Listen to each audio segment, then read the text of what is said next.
তুমি তো ভেবেছ জানি খুব সহজেই পেয়ে যাবে রাসূলের ঠিক শাফায়াত। ঈমানের দাবি নিয়ে কাল আখিরায় পেয়ে যাবে সুবিশাল তুমি জান্নাত। আল্লাহ সুবহানাহু ওয়া তাআলা কোরআনে হাকিমের বিভিন্ন জায়গায় আল্লাহর ঈমানদার বান্দাদের মধ্য থেকে বিভিন্ন শ্রেণীর মানুষের কথা উল্লেখ করে আল্লাহ ঘোষণা দিয়েছেন আল্লাহ তাদেরকে ভালোবাসেন। আজ আমরা এমন ৮ সৌভাগ্যবান মানুষের কথা শুনব, যেই সৌভাগ্যবান মানুষগুলোকে আল্লাহ তাআলা ভালোবাসেন বলে কোরআনে জানিয়ে দিয়েছেন, ঘোষণা দিয়ে দিয়েছেন। এবং আমরা প্রতিটি পয়েন্ট যখন শুনবো চেষ্টা করব ওই পয়েন্টটি আমার মধ্যে যেন চলে আসে, আমি যেন সে ৮ শ্রেণীর ৮ প্রকার গুণ যেন আমার মধ্যে চলে আসে, ৮ শ্রেণীর মধ্যে যেন আমি পড়ে যাই, সে চেষ্টা আমরা করব। আল্লাহ তাআলা আমাকে, আপনাকে, আমাদের সবাইকে আল্লাহর প্রিয় পাত্র, আল্লাহর ভালোবাসার বান্দা হওয়ার তৌফিক নসিব করুন। ভাইরা আমার, যেখানে আল্লাহকে ভালোবাসাটাই বিরাট গৌরবের ব্যাপার, সেখানে স্বয়ং আল্লাহ ভালোবাসবেন, কত বিশাল ব্যাপার। আমরা যে ৮ শ্রেণী মানুষের কথা বলবো, এগুলো আমরা বিভিন্ন সময় বিভিন্ন বক্তব্যে, বিভিন্ন কোরআনের আয়াতে, বিভিন্ন হাদিসে আমরা শুনেছি, পড়েছি, কিন্তু হয়তো এইভাবে রিয়ালাইজ করার সুযোগ অনেকের হয়নি যে আল্লাহ রাব্বুল আলামিন এই বিশেষ গুণ, বিশেষ বৈশিষ্ট্যধারী মানুষদেরকে ভালোবাসেন। তো আমরা সেগুলো জানবো ইনশাআল্লাহ। আল্লাহ তাআলা কোরআনে কারীমে বলেছেন, ওয়াল্লাযীনা আমানু আশাদ্দু হুব্বাল লিল্লাহ, যারা ঈমানদার, যারা আল্লাহর প্রতি ঈমান এনেছেন, আখিরাতের প্রতি ঈমান এনেছেন, সে মুমিন বান্দারা তারা আল্লাহকে সবচেয়ে প্রকটভাবে, সবচেয়ে শক্তভাবে, সবচেয়ে প্রগাঢ়ভাবে, সবচেয়ে বলিষ্ঠভাবে আল্লাহ রাব্বুল আলামিনকে ঈমানদারেরা ভালোবাসে। এটা আমাদের ঈমানদারদের ভালোবাসা। আমাদের ভালোবাসা সবচেয়ে প্রকট হবে, সবচেয়ে প্রগাঢ় হবে, সবচেয়ে বেশি ভালোবাসা হবে কার জন্য?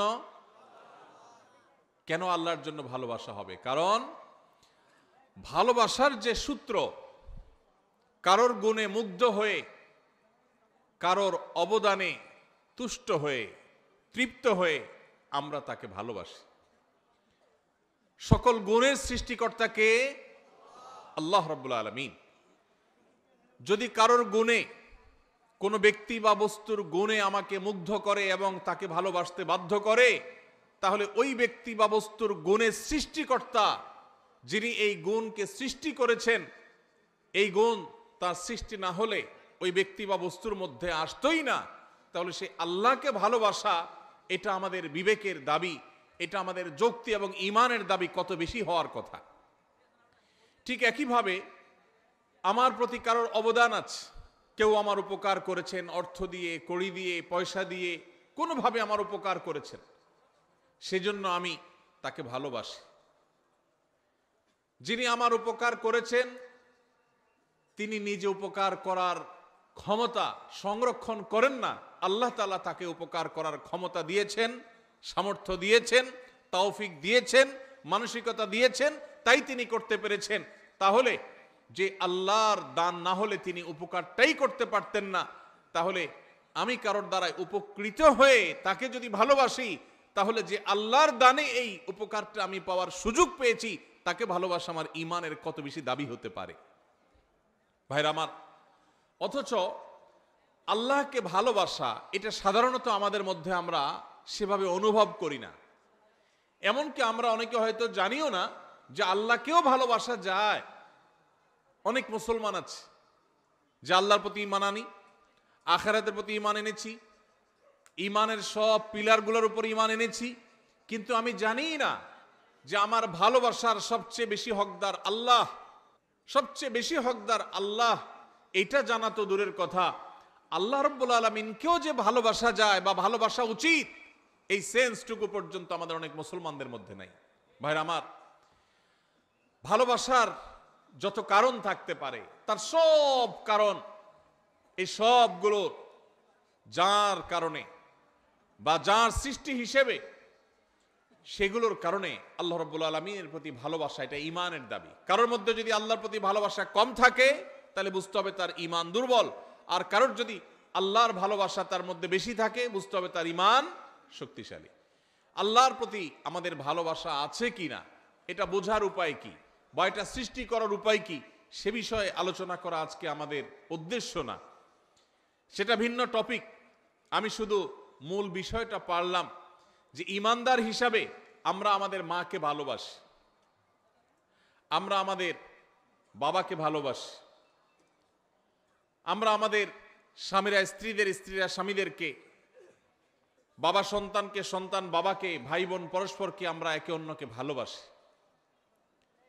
এই যে আমরা একে অন্যকে ভালোবাসি, আমাদের ভালোবাসার গণ্ডি, আমাদের ভালোবাসার সীমানার মধ্যে সর্বাগ্রে থাকতে হবে আমাদের রব আল্লাহ রাব্বুল আলামিন। কারণ মা বাবা না হলে আমি দুনিয়াতে আসতাম না, আর আল্লাহ রাব্বুল আলামিন মা বাবাকে সৃষ্টি না করলে, তৌফিক না দিলে আমার দুনিয়াতে আসার কথা মা বাবাও চিন্তা করতেন না। এই জন্য ভাই, আল্লাহ তাআলাকে আমাদের ভালোবাসতে হবে। আল্লাহর প্রতি ভালোবাসা, এটা যখন আল্লাহর নেয়ামত সম্পর্কে আমরা জানবো, আল্লাহর দান অনুদানগুলোর কথা, আল্লাহর নেয়ামত রাজির কথা যখন আমরা গবেষণা করব, ভাববো, স্বয়ংক্রিয়ভাবে আল্লাহর ভালোবাসা আমাদের মধ্যে চলে আসবে। আল্লাহ তাআলা আমাদেরকে আল্লাহর ভালোবাসা অন্তরের অন্তঃস্থলে সুগভীরভাবে স্থাপন করার তৌফিক নসিব করুন। ভাইরা আমার,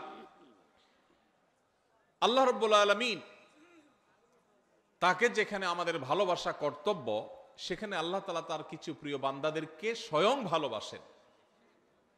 আপনার সাথে কোনো পাওয়ারফুল ব্যক্তির সাথে পরিচয় আছে, এটাই যেখানে আপনার জন্য গৌরবের ব্যাপার, সেখানে সে পাওয়ারফুল ব্যক্তি যদি আপনাকে ভালোবাসেন, আপনাকে পছন্দ করেন, স্নেহ করেন, তাহলে সেটা আপনার জন্য কত বড় গৌরবের ব্যাপার হতে পারে। আমরা কোনো প্রভাবশালী ব্যক্তির সাথে আমাদের সম্পর্ক থাকলে, পরিচয় থাকলে আমরা গল্প দিতে পছন্দ করি, ঠিক না ঠিক? আছে না নাই? অমুক খালাতো ভাই, অমুক তালতো ভাই, অমুক ব্যয়, এসব গল্প দিতে আমাদের ভালো লাগে, কারণ লোকটা অনেক প্রভাবশালী। আর যদি স্বয়ং ওই লোকটাই বলে যে আমি অমুককে ভালোবাসি, আমার খুব পছন্দের, তাকে আমি অনেক লাইক করি, তাহলে এটা কত বড় গৌরবের বিষয় হতে পারে। আল্লাহ রাব্বুল আলামিন কোরআনে হাকিমে এইরকম ভালোবাসার, আল্লাহর পছন্দের মানুষগুলোর কথা বলেছে।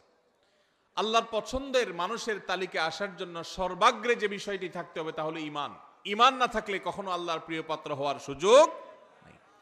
ঈমানদারদের মধ্যে যে 8 শ্রেণী মানুষকে আল্লাহ তাআলা ভালোবাসেন বলে কোরআনে জানিয়েছেন, তার মধ্যে থেকে সর্বপ্রথম এবং প্রধান শ্রেণী হলেন ওই মানুষগুলো যারা মুহসিন। যারা কি? মুহসিন। মুহসিন শব্দের অর্থ হলো যারা সৎকর্ম করে, ভালো কাজ করে, অন্যের প্রতি অনুগ্রহ করে, ইহসান করে। খুঁটে খুঁটে কোথায় ভালো কাজ আছে সে সেখানে চলে যায়, কোন কাজটা ভালো সে সেই কাজটা করে, কারোর প্রতি অনুগ্রহ করার সুযোগ আসলে সে সেই সুযোগ হাতছাড়া করে না। এই লোকটাকে বলে মুহসিন। আল্লাহ রাব্বুল আলামিন কোরআনে হাকিমের অন্তত 4 জায়গায় এই একই কথা আল্লাহ তাআলা তাঁর ভাষায় তিনি ব্যক্ত করেছেন, প্রকাশ করেছেন। সূরা বাকারা 165 নম্বর আয়াত, সূরা আলে ইমরান 134 নম্বর আয়াত, একইভাবে সূরা আলে ইমরান 148 নম্বর আয়াত, সূরা মায়েদা 93 নম্বর আয়াত। এই 4 জায়গায় আল্লাহ রাব্বুল আলামিন একই কথা বলেছেন। সূরা বাকারা আল্লাহ বলেছেন, ওয়া আহসিনু ইন্নাল্লাহা ইউহিব্বুল মুহসিনিন। ঈমানদারদেরকে আল্লাহ তাআলা নির্দেশ করে বলছেন, তোমরা ভালো কাজ করো, কারণ ভালো কাজ যারা করে, নেকামল যারা করে, সওয়াবের কাজ যারা করে, এই মানুষগুলোকে আল্লাহ তাআলা ভালোবাসেন। সুবহানাল্লাহ। নেকামলকারীদেরকে আল্লাহ তাআলা ভালোবাসেন।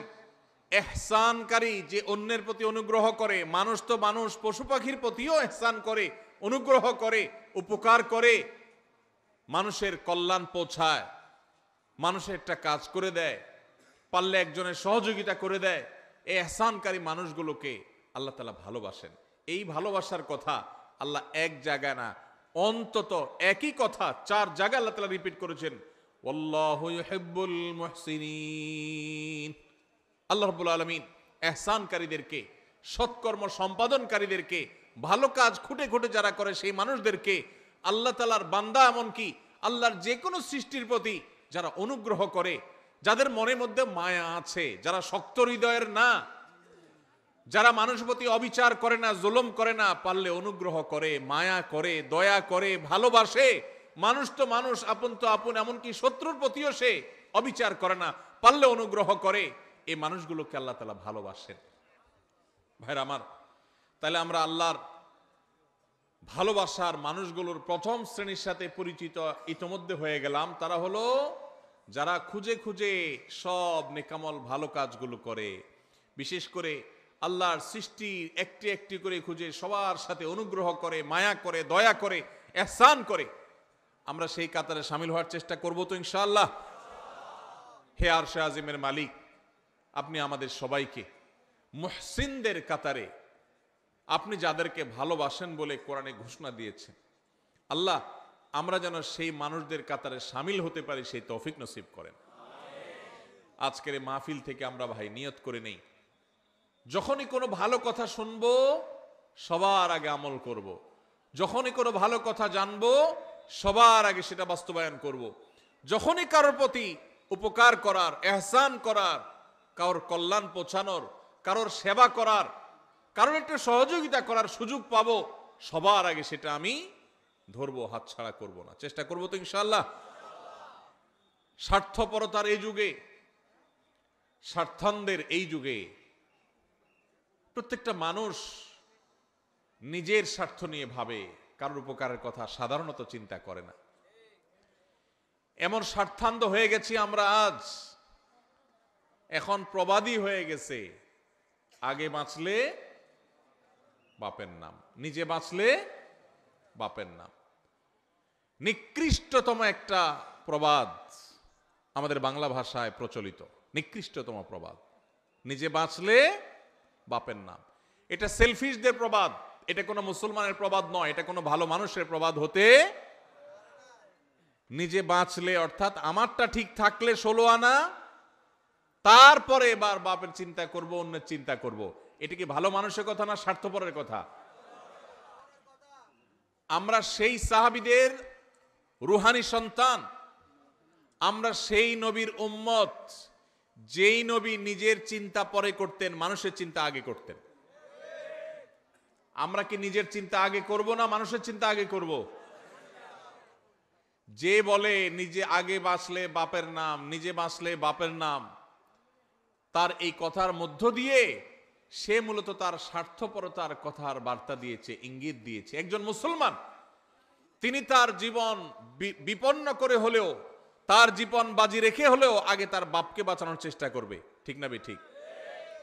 আপনার জীবন আপনার বাপের জীবন, দুইটার যে কোনো একটা টিকবে আপনি যদি এটা জানেন। আপনি আপনার মা, দুজনের যে কোনো একজন বাঁচতে পারবেন যদি আপনি জানেন। আপনি যদি নিজেরটা বাঁচানোর চিন্তা করেন, মারটার বাঁচানোর চিন্তা না করেন, আপনি কি সুসন্তান না কুসন্তান? তাহলে বোঝা গেল স্বার্থপর এটা কখনো ভালো মানুষের চরিত্র নয়। একজন ভালো মানুষের চরিত্র হলো তিনি কিভাবে অন্যের উপকার করবেন। আল্লাহ রাব্বুল আলামিন কোরআনে কারিমে এই অন্যের প্রতি অনুগ্রহকারী মানুষদের প্রশংসা করেছেন বিভিন্ন জায়গায়। ওয়ায়ুসিরুনা আলা আনফুসিহিম ওয়ালাউ কানা বিহিম খাসাসা। আল্লাহ রাব্বুল আলামিন সাহাবীদের প্রশংসা করে বলেছেন তারা অন্যকে অগ্রাধিকার দেয়, নিজের উপরে অন্যকে অগ্রাধিকার দেয়।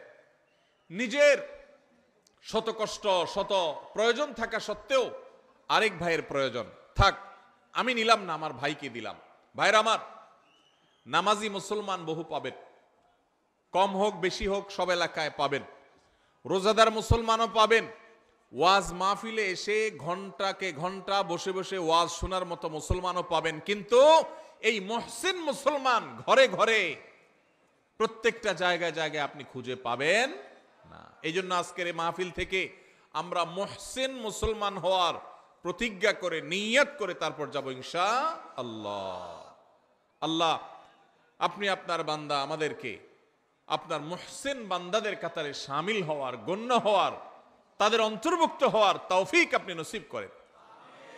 ভাইরা আমার, নিজের চিন্তা যারা শুধু করে, যারা স্বার্থপর হয়, তারা সুখী হয়, আর যারা অন্যের চিন্তা বেশি করে নিজের চাইতে, এরা ডাবল সুখী হয়। কিভাবে ডাবল সুখী? আপনি শুধু নিজের চিন্তা করলে আপনি সুখী হবেন, ঠিক আছে। আপনি যদি নিজের চিন্তা বাদ দিয়ে বা নিজের চিন্তাকে অগ্রাধিকার না দিয়ে আরেকজনকে আপনি অগ্রসর করে দেন, আরেকজনের চিন্তা করেন যে আমি একটু কষ্ট করি, আরেকজনকে সুযোগ দিই, এইটা যদি আপনি চিন্তা করেন, মানুষের মুখে হাসি ফুটানোর যে আনন্দ, মানুষের উপকার করার যে আনন্দ, এই আনন্দ নিজে ভোগ করার মধ্যে কখনো নিহিত নেই। আমাদের এই প্রিয় স্বদেশ, এই প্রিয় বাংলাদেশকে যদি আমাদের গড়ে তুলতে হয় সত্যিকারের স্বপ্নের বাংলাদেশ হিসাবে, তাহলে আমাদের প্রত্যেককে এই মহসিনদের কাতারে সামিল হতে হবে। স্বার্থপর মানুষ দিয়ে একটা সুন্দর দেশ কখনো গড়া যেতে পারে? আল্লাহ তাআলা আমাদের সবাইকে আমাদের নিজের স্বার্থের চাইতে আমাদের অন্য যে কোনো ভাই, যে কোনো মানুষ, যে কোনো মুসলমান, আল্লাহ যে কোনো সৃষ্টিকে অগ্রাধিকার দেওয়ার, অন্যের প্রতি অনুগ্রহ করার, খুঁটে খুঁটে খুঁজে খুঁজে মানুষ উপকার করার তৌফিক আল্লাহ তাআলা আমাদের সবাইকে দান করুন। ভাইরা আমার, ইহসান এর সংজ্ঞা বা এর পরিচয় শুরুতেই বলেছিলাম যে ইহসান হলো আপনি মানুষ উপকার করলেন, ইহসান হলো যে কোনো নেকামল করলেন, নামাজ পড়লেন, এটা ইহসান, রোজা রাখলেন, এটা ইহসান। আর ইহসানের সর্বোচ্চ স্তর কি? নবী করিম সাল্লাল্লাহু আলাইহি সাল্লাম হাদিসে জিবরিল, ঐতিহাসিক হাদিস, যে হাদিসে জিবরিল আলাইহিস সালামের মাধ্যমে আমাদেরকে দ্বীন শেখানো হয়েছে, সেই হাদিসে নবী করিম সাল্লাল্লাহু আলাইহি ওয়াসাল্লাম শিক্ষা দিয়েছেন কি? ইহসান হলো আনতা আবুদাল্লাহা কাআন্নাকা তারাহু ফাইন লাম তাকুন তারাহু ফাইন্নাহু ইয়ারাক। আপনি যখন ইবাদত করবেন, নামাজ পড়বেন, আপনার স্মরণ আসবে যে আমি নামাজে দাঁড়িয়েছি, আমি আল্লাহকে দেখছি, আল্লাহকে দেখছি, এই কথা মনে করে নামাজে দাঁড়াবেন। আর যদি এই কথা মনে করতে না পারেন, এতদূর শক্তিশালী ইমানদার না হন, তো কমপক্ষে এইটা ভাববেন যে আল্লাহ তাআলার অবজারভেশনে আমি আছি, আল্লাহ আমার দিকে তাকিয়ে আছে। ভাইরা আমার, আপনি কোথাও ডিউটি করেন কোনো কোম্পানির, কোম্পানির মালিক পেছনে দাঁড়ানো আছে, অন দ্য স্পট আপনি ডিউটি করছেন। আপনি যদি জানতে পারেন, আঁচ করেন, অনুভব করেন যে মালিক সাহেব পেছনে দাঁড়ানো আছে বা মনিটর করছেন আপনাকে, তাহলে আপনার কাজের সিরিয়াসনেস একটু হলেও বেশি হবে কি হবে না? আপনি একটু নড়ে চড়ে বসবেন কি বসবেন না? ভাইরা আমার, ঠিক একইভাবে আমরা যখন ইবাদত বন্দেগী করব, যে কোনো ভালো কাজ করব, আমরা চিন্তা করব আমাদেরকে কে দেখছেন? আল্লাহ দেখছেন। আল্লাহ রাব্বুল আলামিন সবকিছু দেখেন, কোনো কিছুই তার কাছে গোপনীয় থাকে না।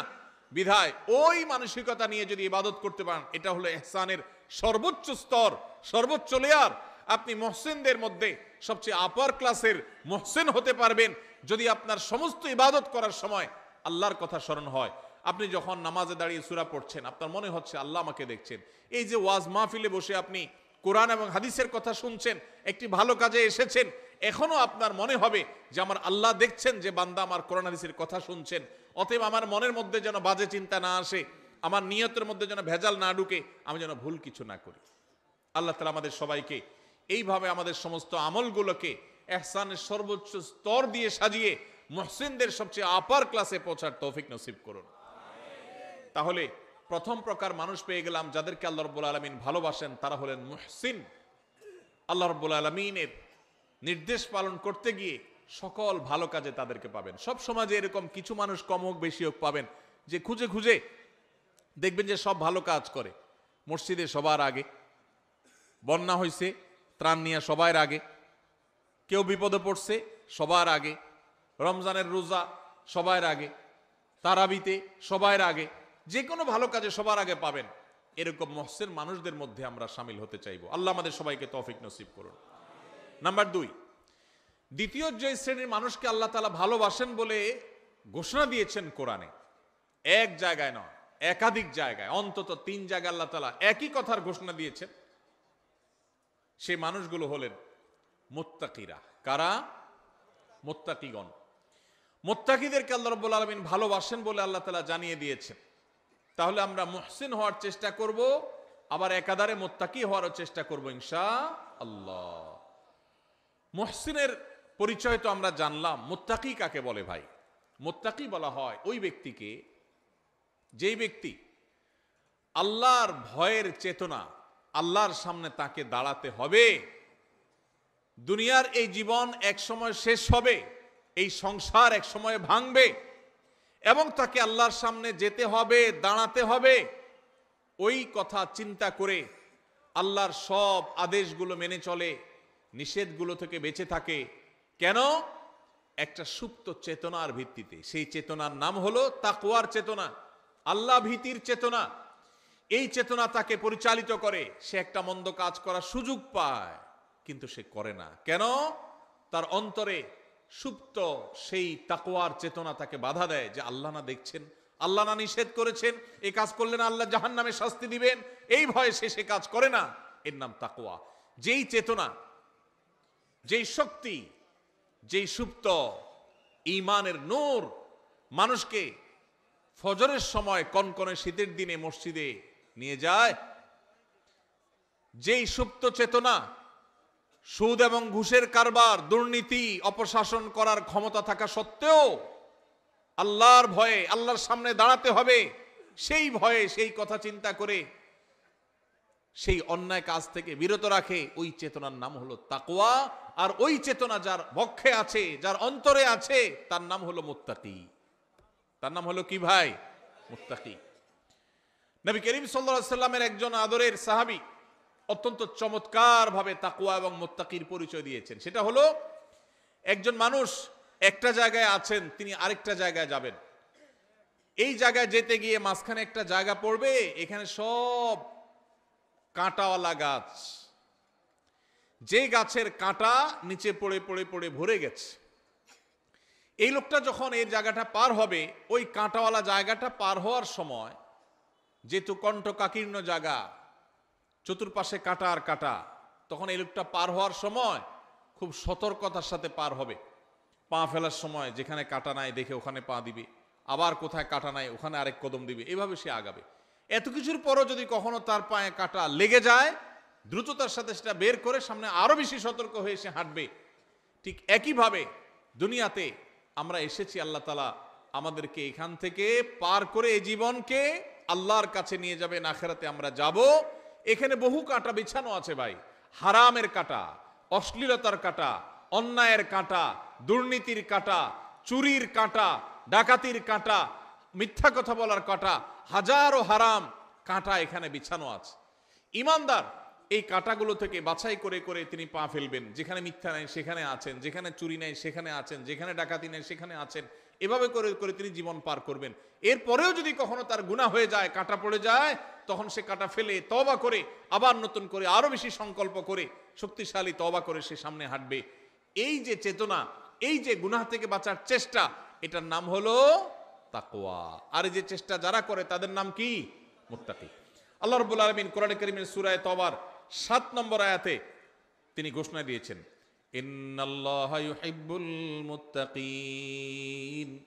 আল্লাহ রাব্বুল আলামিন মুত্তাকিদেরকে ভালোবাসেন, মুত্তাকিদেরকে আল্লাহ তাআলা পছন্দ করেন, যারা হারাম থেকে বাঁচার জন্য এইরকম চেষ্টা করে। ঠিক একইভাবে আল্লাহ তাআলা সূরা আলে ইমরানের 76 নম্বর আয়াতে একই কথা বলেছেন, ফাইন্নাল্লাহা ইউহিব্বুল মুত্তাকিন।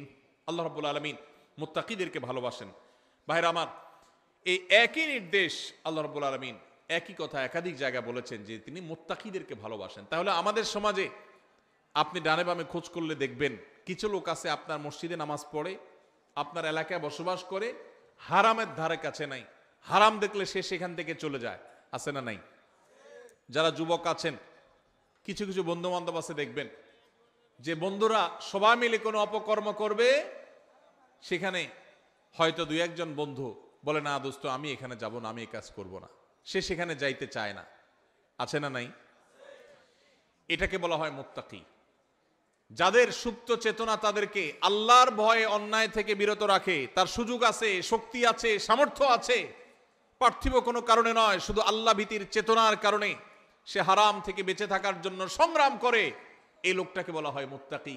এই লোকটাকে কোনো সিসি ক্যামেরা দ্বারা মনিটরিং করতে হয় না, তার বক্ষে অবস্থিত তাকওয়ার চেতনাই তাকে মনিটর করে, তাকে পাহারাদারি করে। আল্লাহ রাব্বুল আলামিন আমাদের সবাইকে মুত্তাকিদের কাতারে শামিল হওয়ার তৌফিক নসিব করুন। সবাই মুত্তাকি হওয়ার জন্য চেষ্টা করব তো ইনশাআল্লাহ। ভাইরা আমার, কোরআনে কারীমে আল্লাহ রাব্বুল আলামিন একাধিক জায়গায় বলেছেন ওয়াল আকিবাতু লিত্তাকওয়া। ভাইরে, দুনিয়াতে যার নোট আছে তার পাওয়ার আছে, তার লোক আছে। যার ভোট আছে তারও পাওয়ার আছে, লোক আছে। দুনিয়াতে বহু পাওয়ার নিয়ে মানুষ চলে, গাড়ি বাড়ি আছে। বস্তুবাদের এই পৃথিবী আমাদেরকে এই বার্তা দিয়েছে যে গাড়ি বাড়ি আছে, টাকা পয়সা আছে, সব দিক থেকে আমি উন্নত, তাহলে সেক্ষেত্রে আমি ভালো থাকব, শেষ হাসি আমার হবে বা ভালো আমি থাকব। আল্লাহ কোরআনে বলেছেন ওয়াল আকিবাতু লিত্তাকওয়া। সাময়িকভাবে ভালো কেউ টাকা পয়সা থাকার কারণে থাকতে পারে, কেউ পাওয়ার কারণে থাকতে পারে, কেউ পদের কারণে থাকতে পারে, কেউ নাম যশ খ্যাতির কারণে সামান্য সীমিত সময়ে ভালো থাকতে পারে।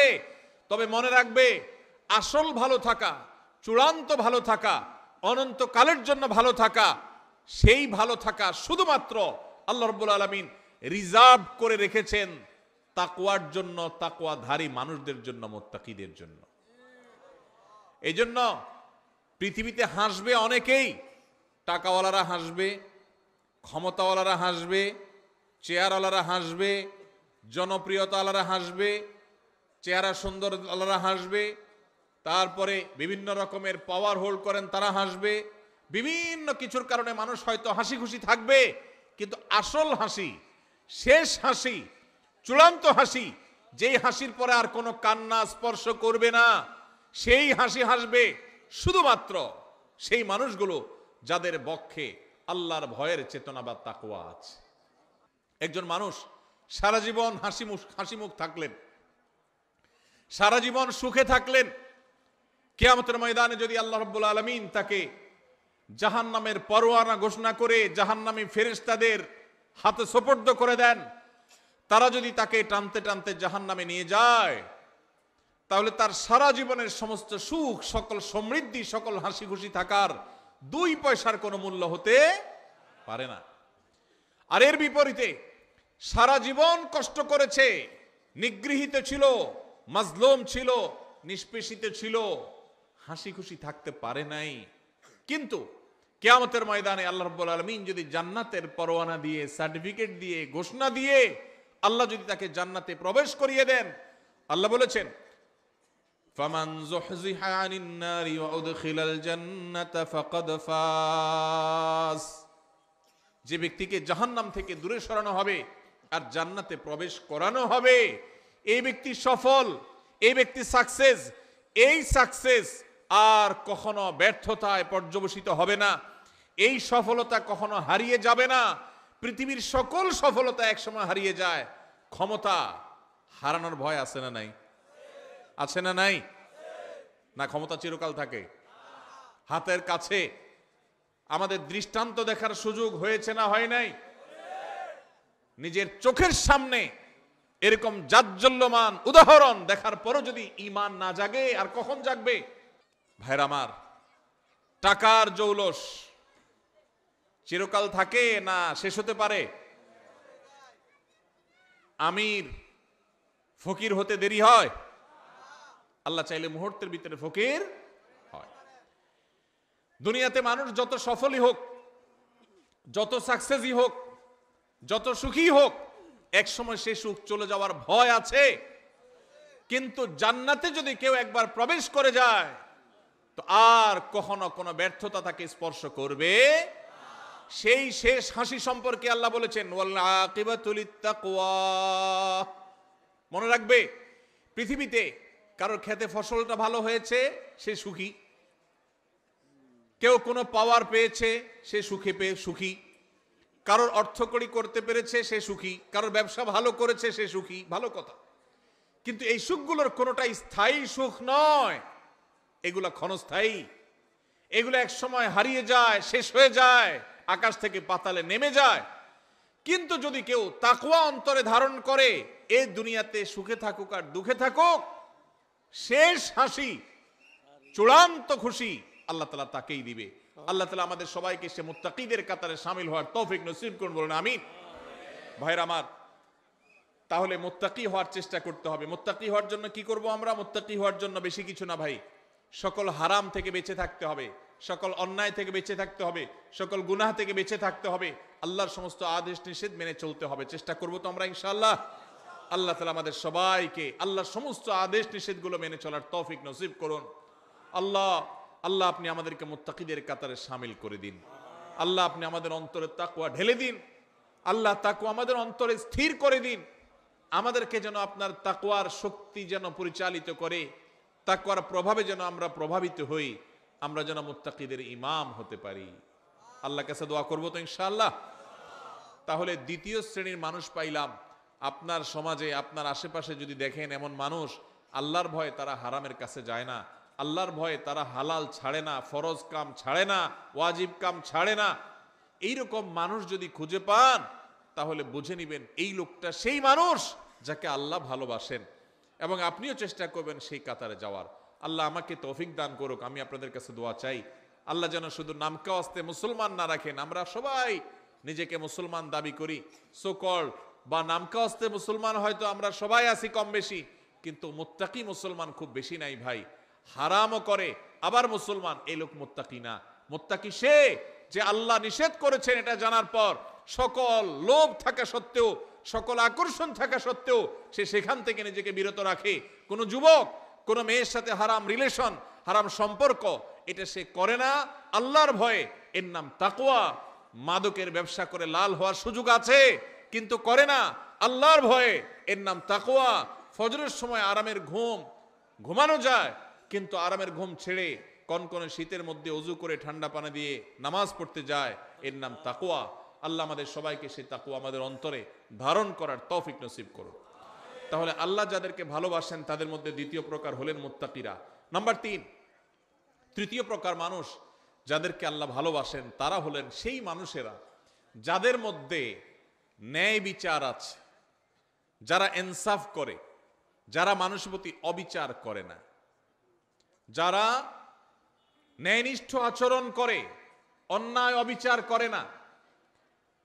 কোরআনে কারিমে যে 2-3টি নির্দেশ সবচেয়ে বেশি সংখ্যক বার আল্লাহ তাআলা দিয়েছেন, বারবার দিয়েছেন, বিভিন্ন জায়গায় দিয়েছেন, সেই কয়েকটা নির্দেশের মধ্য থেকে একটা হলো এই নির্দেশটা যেন একজন মানুষ তিনি যেন ইনসাফ করে চলেন, তার জীবনে যেন ন্যায় বিচার থাকে, তার মধ্যে যেন জুলুমের মানসিকতা না থাকে, অবিচার করার মানসিকতা যেন না থাকে। আপনারা হয়তো অনেকে বলবেন এটা আবার আমাদের সাথে খুব বেশি প্রাসঙ্গিক কিভাবে? যারা জাজ, যারা বিচারপতি, তারা তাদের ওই চেয়ারে বসে তারা ন্যায় বিচার করবেন কি করবেন না, বা যারা যখন শাসনভার যাদের দায়িত্বে থাকে, কাঁধে থাকে, ক্ষমতায় থাকে, তারা ন্যায় বিচার করবেন কি করবেন না এই প্রশ্ন আসতে পারে।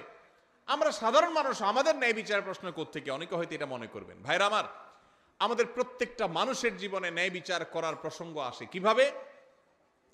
আপনি যদি আপনার জীবনে কখনো একটা নির্দোষ মানুষকে দোষী বলেন, লোকটার আসলে কোনো দোষ নাই, কেউ একজন ফেসবুকে তার নামে একটা বদনাম উঠায় দিছে, আপনিও সেটা শেয়ার করে তার বদনামি করছেন, তাহলে এটা কি তার প্রতি সুবিচার হলো না অবিচার হলো? এই অবিচারটা আমাদের দ্বারা হয় কি হয় না? হয়। ঠিক একইভাবে আমাদের আশেপাশে অসংখ্যবার সকাল থেকে রাত পর্যন্ত আমরা দেখা যায় আমরা অবিচার করি, আমরা টেরও পাই না। আল্লাহ রাব্বুল আলামিন আমাদেরকে বারবার করে বলেছেন ঈমানদার কখনো অবিচারকারী হতে পারে না, ঈমানদার কখনো ন্যায় ভ্রষ্ট কাজ করতে পারে না, ঈমানদারকে ন্যায়সঙ্গত আচরণ করতে হয়, কখনো ন্যায় থেকে সে সরতে পারে না। আপনি দোকানদার মানুষ, আপনি মুদি দোকানদারি করেন, কাস্টমারকে দেশি মসুর ডাল দেওয়ার কথা বলে সাথে ইন্ডিয়ান মশারি মিশিয়ে দিলেন, এটা কি তার প্রতি সুবিচার করলেন না অবিচার করলেন? দাম নিলেন দেশি মশারির, দিলেন ইন্ডিয়ানটা মিশায়া। মশারি ইন্ডিয়ানটার দাম বেশি না দেশিটার দাম বেশি? যেটার দাম বেশি ওইটার টাকা নিলেন, আর কম দামাটার সাথে মিশিয়ে দিলেন, ন্যায় বিচার হলো না অবিচার হলো? তার যা হক সেটা দেয়া হয়েছে না নষ্ট করা হয়েছে? ভাইরা আমার, আপনি কাস্টমার, দোকানদার না। টাকা একটা ছিঁড়ে গেছে, টাকা ছিঁড়লে টাকার মান কমে না। বাংলাদেশ ব্যাংকের নিয়ম অনুযায়ী, দেশের প্রচলিত আইন অনুযায়ী কোনো টাকা ছিঁড়লে ওইটার মান কমে যায় না। কিন্তু যেভাবেই হোক আমাদের সমাজে কারোর কাছে ছেঁড়া টাকা থাকলে সে ওই টাকা চালাইতে খবর আছে, কারণ কেউ ছেঁড়া টাকা নিতে চায় না। এই জন্য আপনার কাছে কোনোভাবে একটা ছেঁড়া টাকা চলে আসছে, আপনি ছেঁড়া অংশকে লুকায়া দোকানদারকে এমন ভাবে দিয়ে দিচ্ছেন ব্যস্ততার মধ্যে বেটা ক্যাশে রেখে দিস। সুবিচার হলো নাকি অবিচার হলো? দোকানদার আপনাকে জিনিসটা দিছে ভালো, আপনি টাকাটা দিছেন এমন টাকা যে টাকা নিয়ে তার ভেজালে পড়া লাগবে, তাহলে কি সুবিচার হয়েছে না অবিচার হয়েছে? একজন মানুষ,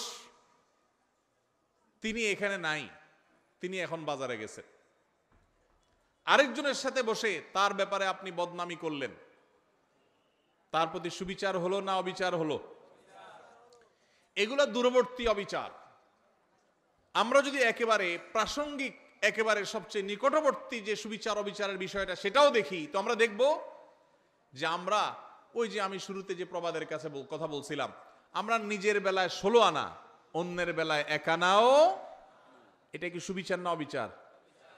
এই সমাজে বেশিরভাগ মানুষ দেখবেন এত বেশি স্বার্থপর যে নিজেরটা 16 আনা বুঝে, আরেকজনেরটা 1 আনাও বুঝে না। এই লোকটা ভিতরে সুবিচার আছে না অবিচার আছে? আল্লাহ রাব্বুল আলামিন অবিচারকারী মানুষদের ভালোবাসেন না, আল্লাহ ভালোবাসেন সুবিচারকারী মানুষদের। ভাইরা আমার, আপনি রাস্তায় যাচ্ছেন, হঠাৎ করে দেখলেন একটা ভেজাল বাজছে, গন্ডগোল চলছে। কি গন্ডগোল? আপনার খুব ঘনিষ্ঠ এক বন্ধু বাইক নিয়ে যাচ্ছে, রিকশাওয়ালার সাথে কোনোভাবে অ্যাক্সিডেন্ট হয়ে গেছে, এখন এটা নিয়ে বাদানুবাদ ঝগড়া চলতেছে, কার দোষ কার গুণ। আপনি সেখানে গিয়ে যখন দেখছেন যে আমার দোস্ত বাইক চালাচ্ছে, রিকশাওয়ালার সাথে সংঘর্ষ হয়েছে, রিকশা আরোহী পড়ে গেছেন, আহত হয়েছেন, রিকশাওয়ালা ক্ষতিগ্রস্ত হয়েছেন, আপনি চোখ বন্ধ করে ডাইরেক্ট যায়া যেভাবে হোক ঘুরায় পেঁচায় আপনার দোস্ত, আপনার বন্ধুর পক্ষ অবলম্বন করলেন, আর রিকশাওয়ালা বললেন, ভাই আপনারই তো দোষ মনে হচ্ছে। সুবিচার না অবিচার? আপনি ভালো করে জানেন না, আপনি ওখানে ছিলেনও না, আপনার দোস্ত দেখে আপনি তার পক্ষ নিয়ে নিলেন, আরেকজনের বিপক্ষে চলে গেলেন। সুবিচার না অবিচার? আপনার এলাকার মানুষের সাথে আরেক এলাকার মানুষের গন্ডগোল লাগছে, আপনি যাই দেখলেন আরে আমার বাড়ির কাছের মানুষ, এবার যেহেতু আমার বাড়ির কাছের মানুষ, অতএব অন্ধের মতো তার সমর্থন করলাম, সে অন্যায়কারী হোক আর নির্দোষ হোক, সে যেটাই হোক না কেন, আমার এলাকার লোক বিধায় তার সমর্থন আমি করলাম। সুবিচার না অবিচার? কারণ তার পক্ষে যদি আপনি নেন আর যদি সে আসলে দোষী হয়, তাহলে আপনি দোষীর পক্ষ নিলেন, নির্দোষের বিরুদ্ধে গেলেন। সুবিচার হবে না অবিচার হবে? ইমানদার কখনো অবিচার করতে পারে? ভাইরা আমার, এই কথাকে আল্লাহ রাব্বুল আলামিন কোরআনে কারীমে সূরা মুমতাহানার 8 নম্বর আয়াতে বলেছেন।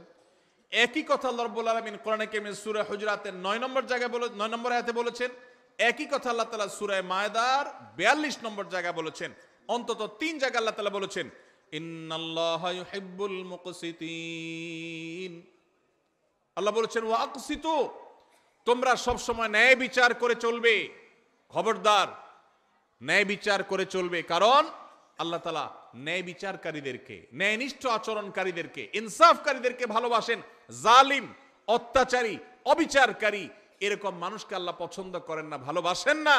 আল্লাহ ভালোবাসেন তাদেরকে যারা ন্যায় বিচার করে। অনেক লোক নামাজ পড়ে, ন্যায় বিচার নাই, আছে না নেই? অনেক লোক লম্বা দাঁড়িয়ে আছে কিন্তু ন্যায় বিচার নাই, আছে না নেই? এক ছেলে তার একটু বেশি টানে, আরেক ছেলের দেখতেও পারে না, দাড়ি কিন্তু লম্বা। ন্যায় বিচার না অবিচার? অবিচার। বিয়ে করেছে, শ্বশুরবাড়ির জন্য জান ফিদা, বাপমার খোঁজ খবরও নেয় না। ন্যায় বিচার না অবিচার? অবিচার। ইমানদার সব সময় কার কতটুকু হক, আমার বাবা তার হক এতটুকু আমি দিয়ে দিব, এতে যদি আমার শ্বশুর বাড়ি নাখোশ হয় হোক, এমনকি আমার শ্বশুর বাড়ির যতটুকু হক ততটুকু আদায় করতে গেলে যদি বাপের বাড়ি নাখোশ হয় হোক, আমি কোনোদিন অবিচার করব না। যার যা পাওনা সেটা আমি পাই পাই করে বুঝিয়ে দিব, এর নাম সুবিচার। ইমানদার সবসময় সুবিচারকারী হবে।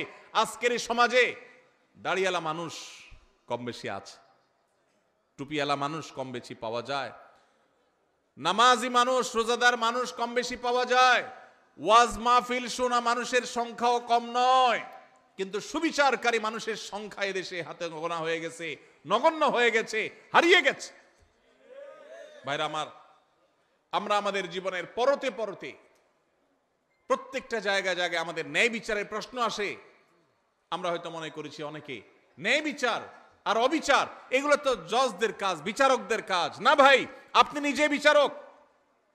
প্রতিটা পদে পদে আপনার বিচারের প্রশ্ন আসে। শুধুমাত্র মুসলমানদের সাথে না, এমনকি অন্য ধর্মের মানুষও যদি হয়, হিন্দু বৌদ্ধ খ্রিস্টান যে কোনো ধর্মের মানুষও যদি হয়, আল্লাহ বলেছেন কোরআনে, লা ইয়ানহাকুমুল্লাহু আনিল্লাযীনা লাম ইউকাতিলুকুম ফিদ-দীনি ওয়া লাম ইউখরিজুকুম মিন দিয়ারিকুম আন তাবাররুহুম ওয়া তুকসিতু ইলাইহিম ইন্নাল্লাহা ইউহিব্বুল মুকসিতিন। অন্য ধর্মের মানুষরা তোমাদের উপর যদি কোনো যুদ্ধ চাপায় না দেয়, তোমাদের দেশ থেকে বের করে না দেয়, শান্তিপূর্ণভাবে যদি সহাবস্থান করে, তাহলে তাদের প্রতি অন্য ধর্মের মানুষ হওয়া সত্ত্বেও ন্যায়নিষ্ঠ আচরণ করতে আল্লাহ নিষেধ করেন না, বরং ন্যায়নিষ্ঠ আচরণকারীদেরকেই আল্লাহ ভালোবাসেন। এই জন্য ন্যায়নিষ্ঠ আচরণ করবো তো ইনশাআল্লাহ। ভাইরা আমার, আমাদের জীবনের প্রতিটি পদে পদে কিন্তু ন্যায় আচরণ করার ব্যাপার আছে। এখন মুশকিল হলো, আমরা ন্যায়সঙ্গত আচরণ বা ন্যায় বিচার এটা অন্যের বেলা অনেক সময় করতে পারি, নিজের লোক হলে তখন পারি না।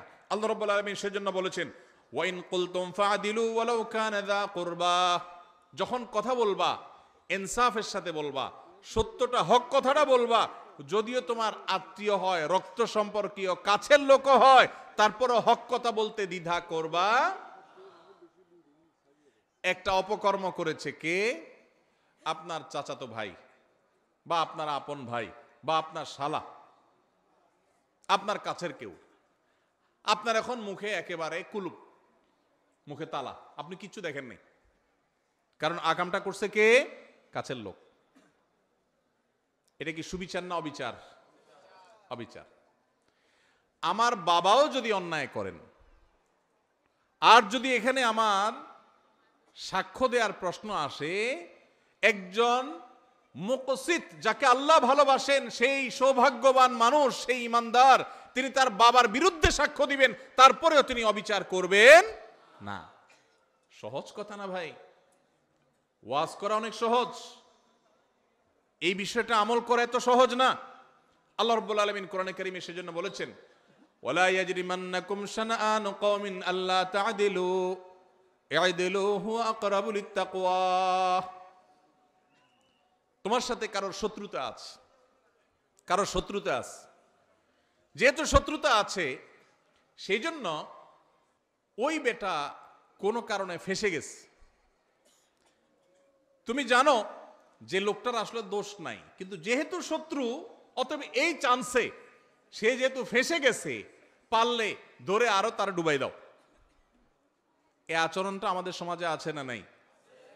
রাজনৈতিক দ্বন্দ্ব আছে, আপনি এক দল করেন, সে আরেক দল করে, যেভাবে হোক সে ফেঁসে গেছে, আসলে সে দোষী না, আপনি জানেন। দোষী হলে তো ভিন্ন কথা, মনে করেন সে দোষী না, এটা আপনি জানেন, যেহেতু তার সাথে আপনার রাজনৈতিক দ্বন্দ্ব আছে এবং সে ফেঁসে গেছে, তার নামে একটা বদনাম উঠে গেছে, তাহলে এবার এই চান্সে আপনিও ঢোল পিটাইয়া তার বদনামে আরো বাড়ায় দিলেন। সুবিচার না অবিচার? আল্লাহ এই কথা বলেছেন, ওয়ালা ইয়াজরিমান্নাকুম শানাআনু কওমিন আল্লা তা'দিলু। খবরদার, কারোর সাথে তোমার শত্রুতা থাকতে পারে, ভিন্ন মত থাকতে পারে, ভিন্ন চিন্তা থাকতে পারে, মতবিরোধ থাকতে পারে, মতপার্থক্য থাকতে পারে, তোমার সাথে যত শত শত্রুতা থাকুক না কেন, শত্রুতার কারণে তার প্রতি জুলুম যেন না হয়। হক কথা শত্রুর পক্ষেও যদি যায়, সেটা বলতে তোমার দ্বিধা করা যাবে না। আর যদি হক কথা বলতে গিয়ে নিজের কাছের লোক বেজার হয়, সেটা বলতেও দ্বিধা করা যাবে না। কোনো অবস্থাতে অবিচার করা যাবে আল্লাহ রাব্বুল আলামিন সে মানুষদেরকে ভালোবাসেন যারা অবিচার করে না। ভাইরা আমার, এই ব্যাধিটা আমাদের সমাজে সবচেয়ে প্রকট আকার ধারণ করেছে। শহরে গ্রামে সর্বত্র আপনি দেখবেন যে মানুষটার সবই ভালো, কিন্তু তার বিবেক বিবেচনা অনুযায়ী সে কাজ করে না। তার চোখের সামনে একটা অঘটন ঘটেছে, সে দেখেছে, কিন্তু সে না দেখার ভান করে আছে। শুধুমাত্র পক্ষের লোক যদি হয় তো উল্টাপাল্টা হইলে ওইটাকে লেপসেপ দিয়ে ওইটাকে জোড়াতালে দিয়ে ভালো করার চেষ্টা, আর যদি বিরুদ্ধের লোক হয় তাহলে ভালো জিনিসটাকেও খোঁচায় খোঁচায় খারাপ করার চেষ্টা। আছে না নাই? এগুলো করে আপনি রাজনীতি করতে পারেন, এগুলো করে আপনি ব্যক্তি স্বার্থ উদ্ধার করতে পারেন। মনে রাখবেন, কিয়ামতের ময়দানে আল্লাহর আযাবকে আপনি এড়াতে পারবেন। এই জন্য যদি মুসলমান হতে হয়, যদি মুকসিত হতে হয়, যদি আল্লাহর প্রিয় বান্দা হতে হয়, তাহলে অবিচার ছাড়তে হবে, ন্যায় বিচার আনতে হবে নিজের জীবনে, নিজের চিন্তায়, নিজের আচরণে, নিজের কথায়, নিজের কাজে। আমার কথা দিয়ে কারোর প্রতি যেন অবিচার না হয়। চেষ্টা করবো তো ইনশাআল্লাহ, আমাদের মুখ দিয়ে, আমাদের জবান দিয়ে কারোর প্রতি কোনো অবিচার যেন না হয়, কোনো অবস্থাতেই না। আল্লাহ আমাকে, আপনাকে, আমাদের সবাইকে এই আমলটি করার মধ্য দিয়েও আল্লাহর প্রিয় বান্দা যাদেরকে স্বয়ং আল্লাহ ভালোবাসেন। যত সহজে বলে ফেলছি, বিষয়টা তো সহজ না। আরে ভাই, আল্লাহকে ভালোবাসাটাই তো অনেক বড় ব্যাপার, গৌরবের ব্যাপার যে আপনি আল্লাহকে ভালোবাসেন। রাষ্ট্রের সর্বোচ্চ চেয়ারে মানুষ, তার সাথে আপনার সম্পর্ক আছে, আসা যাওয়া আছে, এইটুকুই তো আপনার গৌরবের জন্য যথেষ্ট। আর সেখানে সেই লোক নিজে আপনাকে ভালোবাসেন, এটা যদি তিনি জানায় দেন যে আমি কক্সবাজার জেলার উখিয়ার অমুক গ্রামের অমুককে আমি ভালোবাসি, পছন্দ করি, সে আমার বন্ধু, বেস্ট ফ্রেন্ড, এটা যদি রাষ্ট্রের সর্বোচ্চ ব্যক্তি বলে, পাবলিকলি ডিক্লেয়ার করে, আপনার গর্বের কোনো শেষ থাকবে? সেখানে স্বয়ং আল্লাহ রাব্বুল আলামিন, কোন রাষ্ট্রের প্রধান না, এই সকল সৃষ্টি জগতের মহান সৃষ্টিকর্তা যিনি, তিনি নিজে ঘোষণা দিয়েছেন যাদের মধ্যে ইনসাফ আছে, যাদের মধ্যে ন্যায় বিচার আছে, যারা অন্যায় করে না, জুলুম করে না, নিজের প্রতিও না, শত্রুর প্রতিও না, অমুসলমানের প্রতিও না, কারোর প্রতি না, ন্যায় এবং ইনসাফের ক্ষেত্রে তারা এক চুলে দিক সেদিক হয় না। কে নাখোশ হলো আর কে খুশি হলো, তার দল থাকলো কি থাকলো না, তার পছন্দের লোকজন তাকে ভালোবাসলো কি বাসলো না, এসব দেখা দেখি নাই। সৎ এবং সত্য কথা সে ঠিকই বলে, ইনসাফ ঠিকই করে, জুলুম কারোর প্রতি করে না। এই মানুষকে স্বয়ং আরশের মালিক, স্বয়ং রাজাদিরাজ, সকল সৃষ্টি জগতের সৃষ্টিকর্তা মহান আল্লাহ রাব্বুল আলামিন স্বয়ং ভালোবাসেন। আল্লাহ তাআলা আমাদের সবাইকে সেই সৌভাগ্যবান মানুষদের কাতারে শামিল হওয়ার তৌফিক দান করুন। তাহলে তিনটা শ্রেণী পেয়ে গেলাম। প্রথম শ্রেণী ছিল কি? মুহসিন, যারা খুঁটে খুঁটে সব ভালো কাজগুলো করে, মানুষ উপকার করে, ইহসান করে। আর দ্বিতীয় হলেন মুত্তাকি, যাদের মধ্যে আল্লাহর ভয়ের চেতনা আছে, সেজন্য সে আল্লাহর ফরজ নির্দেশ ছাড়া থাকতে পারে না, আর আল্লাহর হারামের ধারে কাছেও যায় না। আর 3 নম্বর হলেন ইনসাফকারী, মুকসিত, যাদেরকে বলেছেন আল্লাহ। আল্লাহর ভাষা যারা মুকসিত, সে ইনসাফকারী, ন্যায় নিষ্ঠ আচরণকারী, কখনো অবিচার করে না, দোস্ত হোক আর যেই হোক। আল্লাহ তাআলা আমাদের সবাইকে এদের কাতারে শামিল হওয়ার তৌফিক দান করুন। নাম্বার 4 নম্বর হলো যারা তওবা করে। যারা কি করে ভাই? তওবা করে। আল্লাহু আকবার। আমাদের সবারই জীবনে ভুল ত্রুটি হয়, হয় কি হয় না বলেন? গুনাহমুক্ত কে কে আছেন এখানে? আছেন কেউ? সবারই আমাদের গুনাহ হয়। নবী সাল্লাল্লাহু আলাইহি ওয়াসাল্লাম এই কথাই বলেছেন, কুল্লু বনি আদম খাত্তা ওয়া খায়রুল খাত্তাইনা আত-তাওয়াবুন। সকল আদম সন্তানই কম বেশি অপরাধী, আমাদের সবারই কম বেশি দোষ আছে। কিছু লোক আছে সমাজে, দেখবেন সে কোনো দোষ খুঁজে পায় না। আছে না নাই? নিজের কোনো দোষ খুঁজে পায় না। বিপদ আপদ হলে বলে কি, আমার কেন এগুলা হলো, আমি বুঝলাম না, কি অন্যায়টা করলাম, আমি কি অন্যায় করছি, উনি খুঁজে পায় না। নিজের অন্যায় খুঁজে না পাওয়াটাই তো সবচেয়ে বড় অন্যায়, ঠিক না ঠিক? মানুষ যার পরতে পরতে ভুল হয়, এটা ভুল হয়, ওইটা ভুল হয়, মানুষ, সে মানুষ যদি নিজের ভুলের কথাই সে আঁচ করতে না পারে, এটাই তো সবচেয়ে বড় অন্যায়। অনেক লোক আছে দেখবেন বিড়ি বা সিগারেটের ধোঁয়া ছাড়তে ছাড়তে বলে, ভাই জানেন আমার এই জীবনে আমি কোনোদিন কারোর কোনো ক্ষতি করিনি। ছাড়তেছে কিসের ধোঁয়া? সিগারেটের ধোঁয়া। উপকার করতেছে না ক্ষতি করতেছে? ধোঁয়া ছাড়তে ছাড়তে বলে, জানেন ভাই এই জীবনে কোনোদিন কারোর কোনো ক্ষতি করি নাই। স্টিল সে ক্ষতি করতেছে, কিন্তু তার সে খবর। তো অনেক লোক এমন আছেন যে নিজের পাপ অপরাধ খুঁজে পায় না, বলে যে এত বিপদ আমার কেন, কি অন্যায়টা করলাম আমি, কি অন্যায় করছে উনি। ভাইরা আমার, আমাদের অজান্তে কত ভুল হয় বলেন। ধরেন আপনি নামাজে দাঁড়াইছেন, ইবাদত করতেছেন, আপনার জামাটা হয়তো কোনো কারণে একটু গন্ধ হয়ে গেছে, আপনি জানেনও না, হতে পারে না কোন এক সাইডে কোনো গন্ধ কিছু লাগছে বা কিছু, আপনার পাশের মুসল্লির কষ্ট হচ্ছে, অন্যায় না ন্যায় এটা? আপনি হয়তো টেরো পান নাই, হইতে পারে কি পারে না বলেন? আপনি হয়তো বাজারে গেছেন, পাবলিক বাসে উঠছেন, খুব চাপাচাপি ভিড়ের মধ্যে উঠছেন, এই চাপের মধ্যে একটু জোর করে উঠতে গিয়া হয়তো কেউ কষ্ট পেয়েছে, আপনি টেরো পান নাই, হতে পারে কি পারে না? হতে পারে না এরকম? আপনি হাঁটছেন, আপনার পায়ের নিচে হয়তো পিপিলিকা পড়ে মারা গেছে। পিপিলিকা আপনাকে কষ্ট দিলে নিধন করা জায়েজ আছে, তাকে মারা না জায়েজ না, কিন্তু কোনো প্রয়োজন ছাড়া, কোনো কারণ ছাড়া আল্লাহর কোনো প্রাণীকে অহেতুক হত্যা করা, এটা আপনার জন্য ইসলাম আপনি সেটা করতে বলে নাই। কিন্তু আপনার অজান্তে আপনার পায়ের নিচে পড়ে এরকম বহু প্রাণী হয়তো মারা গেছে, হোয়ারেস তাকে মারার কোনো কারণ হয়তো নাই, সে আপনার কোনো উপদ্রব করছে না, আপনি রাস্তা দিয়ে হেঁটে যাচ্ছেন, কিন্তু আপনার অজান্তে কাজটা হয়ে গেছে, হতে পারে কি পারে না? এরকম অন্তত কয়েক হাজার দৃষ্টান্ত এখানে বসে দেওয়া যাবে, খুঁটে খুঁটে বের করা যাবে, বড় তালিকা করা যাবে, যে আমাদের অজান্তেও আমাদের অনেক ভুল হয়। তাহলে কোনো মানুষ যদি বলে আমি আবার কি ভুল করলাম, আমার অন্যায়টা কি হলো, আমি অন্যায়টা কি করলাম, তাহলে এটাই হলো তার সবচাইতে বড় অন্যায়। আমার অপরাধটা কি, এই কথা যে বলে সে সবচেয়ে বড় অপরাধী। আল্লাহর কাছে বান্দা সব সময় তার অপরাধ বোধের কথা স্মরণ করবে। আমার অজান্তে কত অপরাধ হয়ে যাচ্ছে, জ্ঞাতসারে কত অপরাধ হয়ে যাচ্ছে। এই যে আমি কথা বলছি, এই কথাটা যে মাপে হওয়া দরকার একটু বেশি মাপে হয়ে যাচ্ছে, হতে পারে এটাও একরকমের সীমা লঙ্ঘন।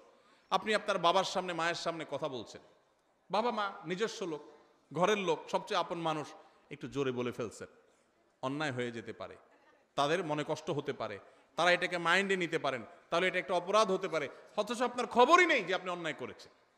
এরকম অজস্র অপরাধ হয়। এজন্য ইমানদার সবসময় তওবা করবে। আমাদের প্রিয় নবী সাল্লাল্লাহু আলাইহি সাল্লামের প্রিয় একটা আমল ছিল নিয়মিত তওবা করা। আপনি মিডিল ইস্টে গেলে দেখবেন আরাবিয়ানরা, বিশেষ করে সৌদি নাগরিকরা, কোনো ডাক্তারের ওয়েটিং রুমে বা কোনো পাবলিক প্লেসে, কোনো অপেক্ষার জায়গায় তারা এরকম লিখে রাখে ইমলা আওকাতাল ইন্তিজার বিল ইস্তিগফার, অর্থাৎ ওয়েটিং এর সময়টাকে আল্লাহর কাছে ইস্তিগফার করে কাটান। ভাইরা আমার, এই জন্য নবী সাল্লাল্লাহু আলাইহি সাল্লাম নিয়মিত প্রতিদিন ইস্তিগফার করতেন, কমপক্ষে 70 বার, সম্ভব হলে আরো বেশি সংখ্যক বার আমরা ইস্তিগফার করার চেষ্টা করব। আল্লাহ আমাদের সবাইকে তৌফিক দান করুন। ইস্তিগফারের চেতনা হলো আল্লাহর কাছে নিজের অপরাধের কথা স্মরণ করে ক্ষমা চাওয়া, যে আল্লাহ আপনি মাফ করে দেন, আল্লাহ আমি আর গুনাহ করব না, আল্লাহ আমার অজান্তে ভুল হতে পারে, জ্ঞাতসারে ভুল হতে পারে, আল্লাহর কাছে মাপ চাওয়া। আল্লাহর কাছে মাপ চাওয়ার একটা মজা আছে ভাই। মানুষের কাছে মাপ চাইলে আপনার মনটা দেখবেন খারাপ হয়ে গেছে। একজনের কাছে আপনার ছোট হওয়া লাগছে, সে আপনার বলছে এখন মাপ চাবি, জোর করে আপনার মাপ চাওয়াইছে, আপনার কাছে ভালো লাগবে না খারাপ লাগবে? যে কোনো মানুষের কাছে, কারোর কাছে কেউ মাপ চাইতে ভালো লাগে না। কিন্তু আপনি আল্লাহর কাছে একটু মাপ চেয়ে দেখেন, চোখের পানি ফেলে, আল্লাহ আমার ভুল হয়েছে, আপনি মাফ করে দেন, আল্লাহ আপনি আমাকে মাগফিরাত নসিব করেন। আপনি যদি আল্লাহর কাছে মাপ চান, চোখের পানি ফেলেন, আল্লাহর শপথ, পৃথিবীর বহু সুখ, বহু তৃপ্তির চাইতে বেশি তৃপ্তিদায়ক হবে আল্লাহর কাছে মাপ চাওয়ার মুহূর্তগুলো। সালহাতু সাঙ্গেবুদি দিল খারাস আজমুদে এক জামানা খাকে বাস। পাথর হয়ে তো বহুকাল ছিলে ভাই, একটু আল্লাহর কাছে চোখের পানি ফেলে একটু দোয়া করে কেঁদে কেটে দেখো, আল্লাহ আপনি আমাকে মাফ করে দেন, আল্লাহ কত ভুল করেছি আপনি ক্ষমা করে দেন। এই ক্ষমা চাওয়ার মধ্যে যে তৃপ্তি আছে, পৃথিবীর বহু ভোগের মধ্যে সেই তৃপ্তি নাই। এই জন্য আল্লাহ ভালোবাসেন সে মানুষগুলোকে যারা তওবা করে। তওবা কি? তওবা হলো রুট চেঞ্জ। রাস্তা পরিবর্তন। আপনি যাচ্ছেন জাহান্নামের দিকে, আপনি সেটা চেঞ্জ করে জান্নাতের রুটে উঠে গেলেন। ভুল পথে চলছিলেন, সেটা ছেড়ে এখন সঠিক পথে চলে আসছেন, এটার নাম কি ভাই? তওবা। নামাজ পড়তাম না, এখন নামাজ শুরু করেছি। খারাপ বন্ধুর সাথে চলতাম, এখন আর চলি না, ভালো বন্ধুর সাথে চলি। অন্য মেয়েদেরকে টিজ করতো যে বন্ধুরা, তাদের সাথে আড্ডা দিতাম, এখন আর সেদিকে যায় না। আল্লাহর ভয়, আল্লাহর সামনে দাঁড়াতে হবে, আল্লাহ শাস্তি দিবেন, পাকড়াও করবেন, ছাড় দিবেন না, সেই ভয়ে আমি সেই জায়গা থেকে সরে আসছি, এখন ভালো বন্ধুর সাথে চলি। এর নাম তওবা। তওবা শুধু মুখে আস্তাগফিরুল্লাহ ওয়া আতুবু বলার নাম নয়, তওবা একটা আচরণের নাম, তওবা একটা স্বভাবের নাম, তওবা একটা অ্যাটিটিউডের নাম, তওবা একটা অ্যাপ্রোচের নাম। তওবা হলো আমার অবস্থান পরিবর্তন করার নাম, নিজেকে পরিবর্তন করতে হয়। ভাইরে, জীবনে একটা সময় পরিবর্তন করা লাগে। বয়স যার যেটুকু হয়েছে, জীবনের মূল্যবান সময় অনেকখানি পার হয়ে গেছে, আর কত? এখনই আসুন তওবা করি। আলাম ইয়ানিল্লাযীনা আমানু আন তাখশা কুলুবুহুম লিযিকরিল্লাহ। ইমানদারদের কি এখনো সময় হয়নি যে আল্লাহর স্মরণ হয়ে আল্লাহর সামনে দাঁড়াতে হবে? সেই কথা চিন্তা করে তাদের অন্তরটা বিগলিত হবে, অন্তরটা নরম হয়ে যাবে, আল্লাহর ভয়ে চোখের পানি ফেলে সে নিজের জীবনকে চেঞ্জ করবে, সে নিজের লাইফকে, রুটকে পরিবর্তন করবে। এই সময় কি এখনো আসে নাই? ভাইরা আমার, এই জন্য তওবা করতে হয়, কোনো একটা সময় এসে নিজেকে পরিবর্তন করতে হয়। আজকের এই মাহফিল থেকে আসুন পরিবর্তনের শপথ করে যাই, অঙ্গীকার করি, নিয়ত করি যে আমি আর খারাপের পথে যাব না, আমার জীবনে খারাপ কোনো কিছু আমি আর রাখতে দিব না, আমি নিজেকে পরিবর্তন করব, চেষ্টা করব তো ইনশাআল্লাহ। যদি এটা করতে পারেন, অটোমেটিক আল্লাহর ভালোবাসা পেয়ে যাবেন, অটোমেটিক আল্লাহর ভালোবাসা পাবেন। প্রসিদ্ধ একটি হাদিস আপনারা বারবার শুনেছেন হয়তো, নবী করিম সাল্লাল্লাহু আলাইহি সাল্লাম বলেছেন, আল্লাহর বান্দা, আল্লাহর বান্দা আল্লাহ অনেক ভালোবাসেন। এর মধ্যে কোনো বান্দা যখন তওবা করে, গুনাহ করা থেকে ফিরে আসে, খারাপ কাজ থেকে সরে আসে, একে আল্লাহ কত ভালোবাসেন এটা বোঝাবার জন্য নবী সাল্লাল্লাহু আলাইহি সাল্লামের প্রসিদ্ধ একটা হাদিস আপনারা শুনেছেন। তিনি বলেছেন, একটা লোক সফরে বের হয়েছে, আজকালকার যুগের মতো সফর না, সেই শত শত হাজার বছর আগে মরুভূমিতে যেরকম জঙ্গলের ভিতর দিয়ে মানুষ সফর করতো, কোনো পথে কোনো দোকানপাট কিছু ছিল না, এরকম মরুভূমির মাঝখানে কোনো একটা গাছের নিচে তিনি যখন রেস্ট করার জন্য শুয়েছেন, যেই ঘোড়ায় করে যাচ্ছিলেন, ওই ঘোড়ার পিঠে তার খাবার দাবার পানি সব ছিল। ঘুম থেকে উঠে দেখেন ঘোড়া উধাও, নাই, রশি ছিঁড়ে নাই হয়ে গেছে। যতদূর চোখ যায় কোথাও কোনো মানুষ নাই, ঘোড়া তো নাই, কিছুই নেই। তো এই লোকটা অপেক্ষা করছে, একদিন, 2 দিন, 3 দিন, রাত যায়, দিন আসে, আর ঘোড়া আসার নাম নাই, আর এই মরুভূমিতে কোনো মানুষজনও নাই। তার এখন তৃষ্ণায় প্রাণ বের হওয়ার উপক্রম, ক্ষুধায় যান বের হওয়ার উপক্রম, আর কোথায় যাবে তার কোনো সীমারেখা নাই, শত শত হাজারো কিলোমিটার দুদু মরুভূমি। এরকম অবস্থায় লোকটা জীবনের আশা ছেড়ে দিছে, তাহলে আমার এখানেই বোধহয় মরে যেতে হবে। এই অবস্থায় সে যদি গাছের সাথে হেলান দিয়ে বা যে কোনোভাবে চোখ বন্ধ করে বা রেস্ট করে, আর হঠাৎ করে দেখতে পায় তার সেই ঘোড়া আবার সব জিনিসপত্র পিঠে যেভাবে ছিল ওইভাবে আছে, আর সে হাজির হয়ে গেছে, এই লোকটা যতটা খুশি হবে, এবং খুশির চোটে সে আল্লাহ রাব্বুল আলামিন এর প্রশংসা করতে গিয়ে সে তার কথা পর্যন্ত পরিবর্তন হয়ে যাবে, ভুল বলে ফেলবে।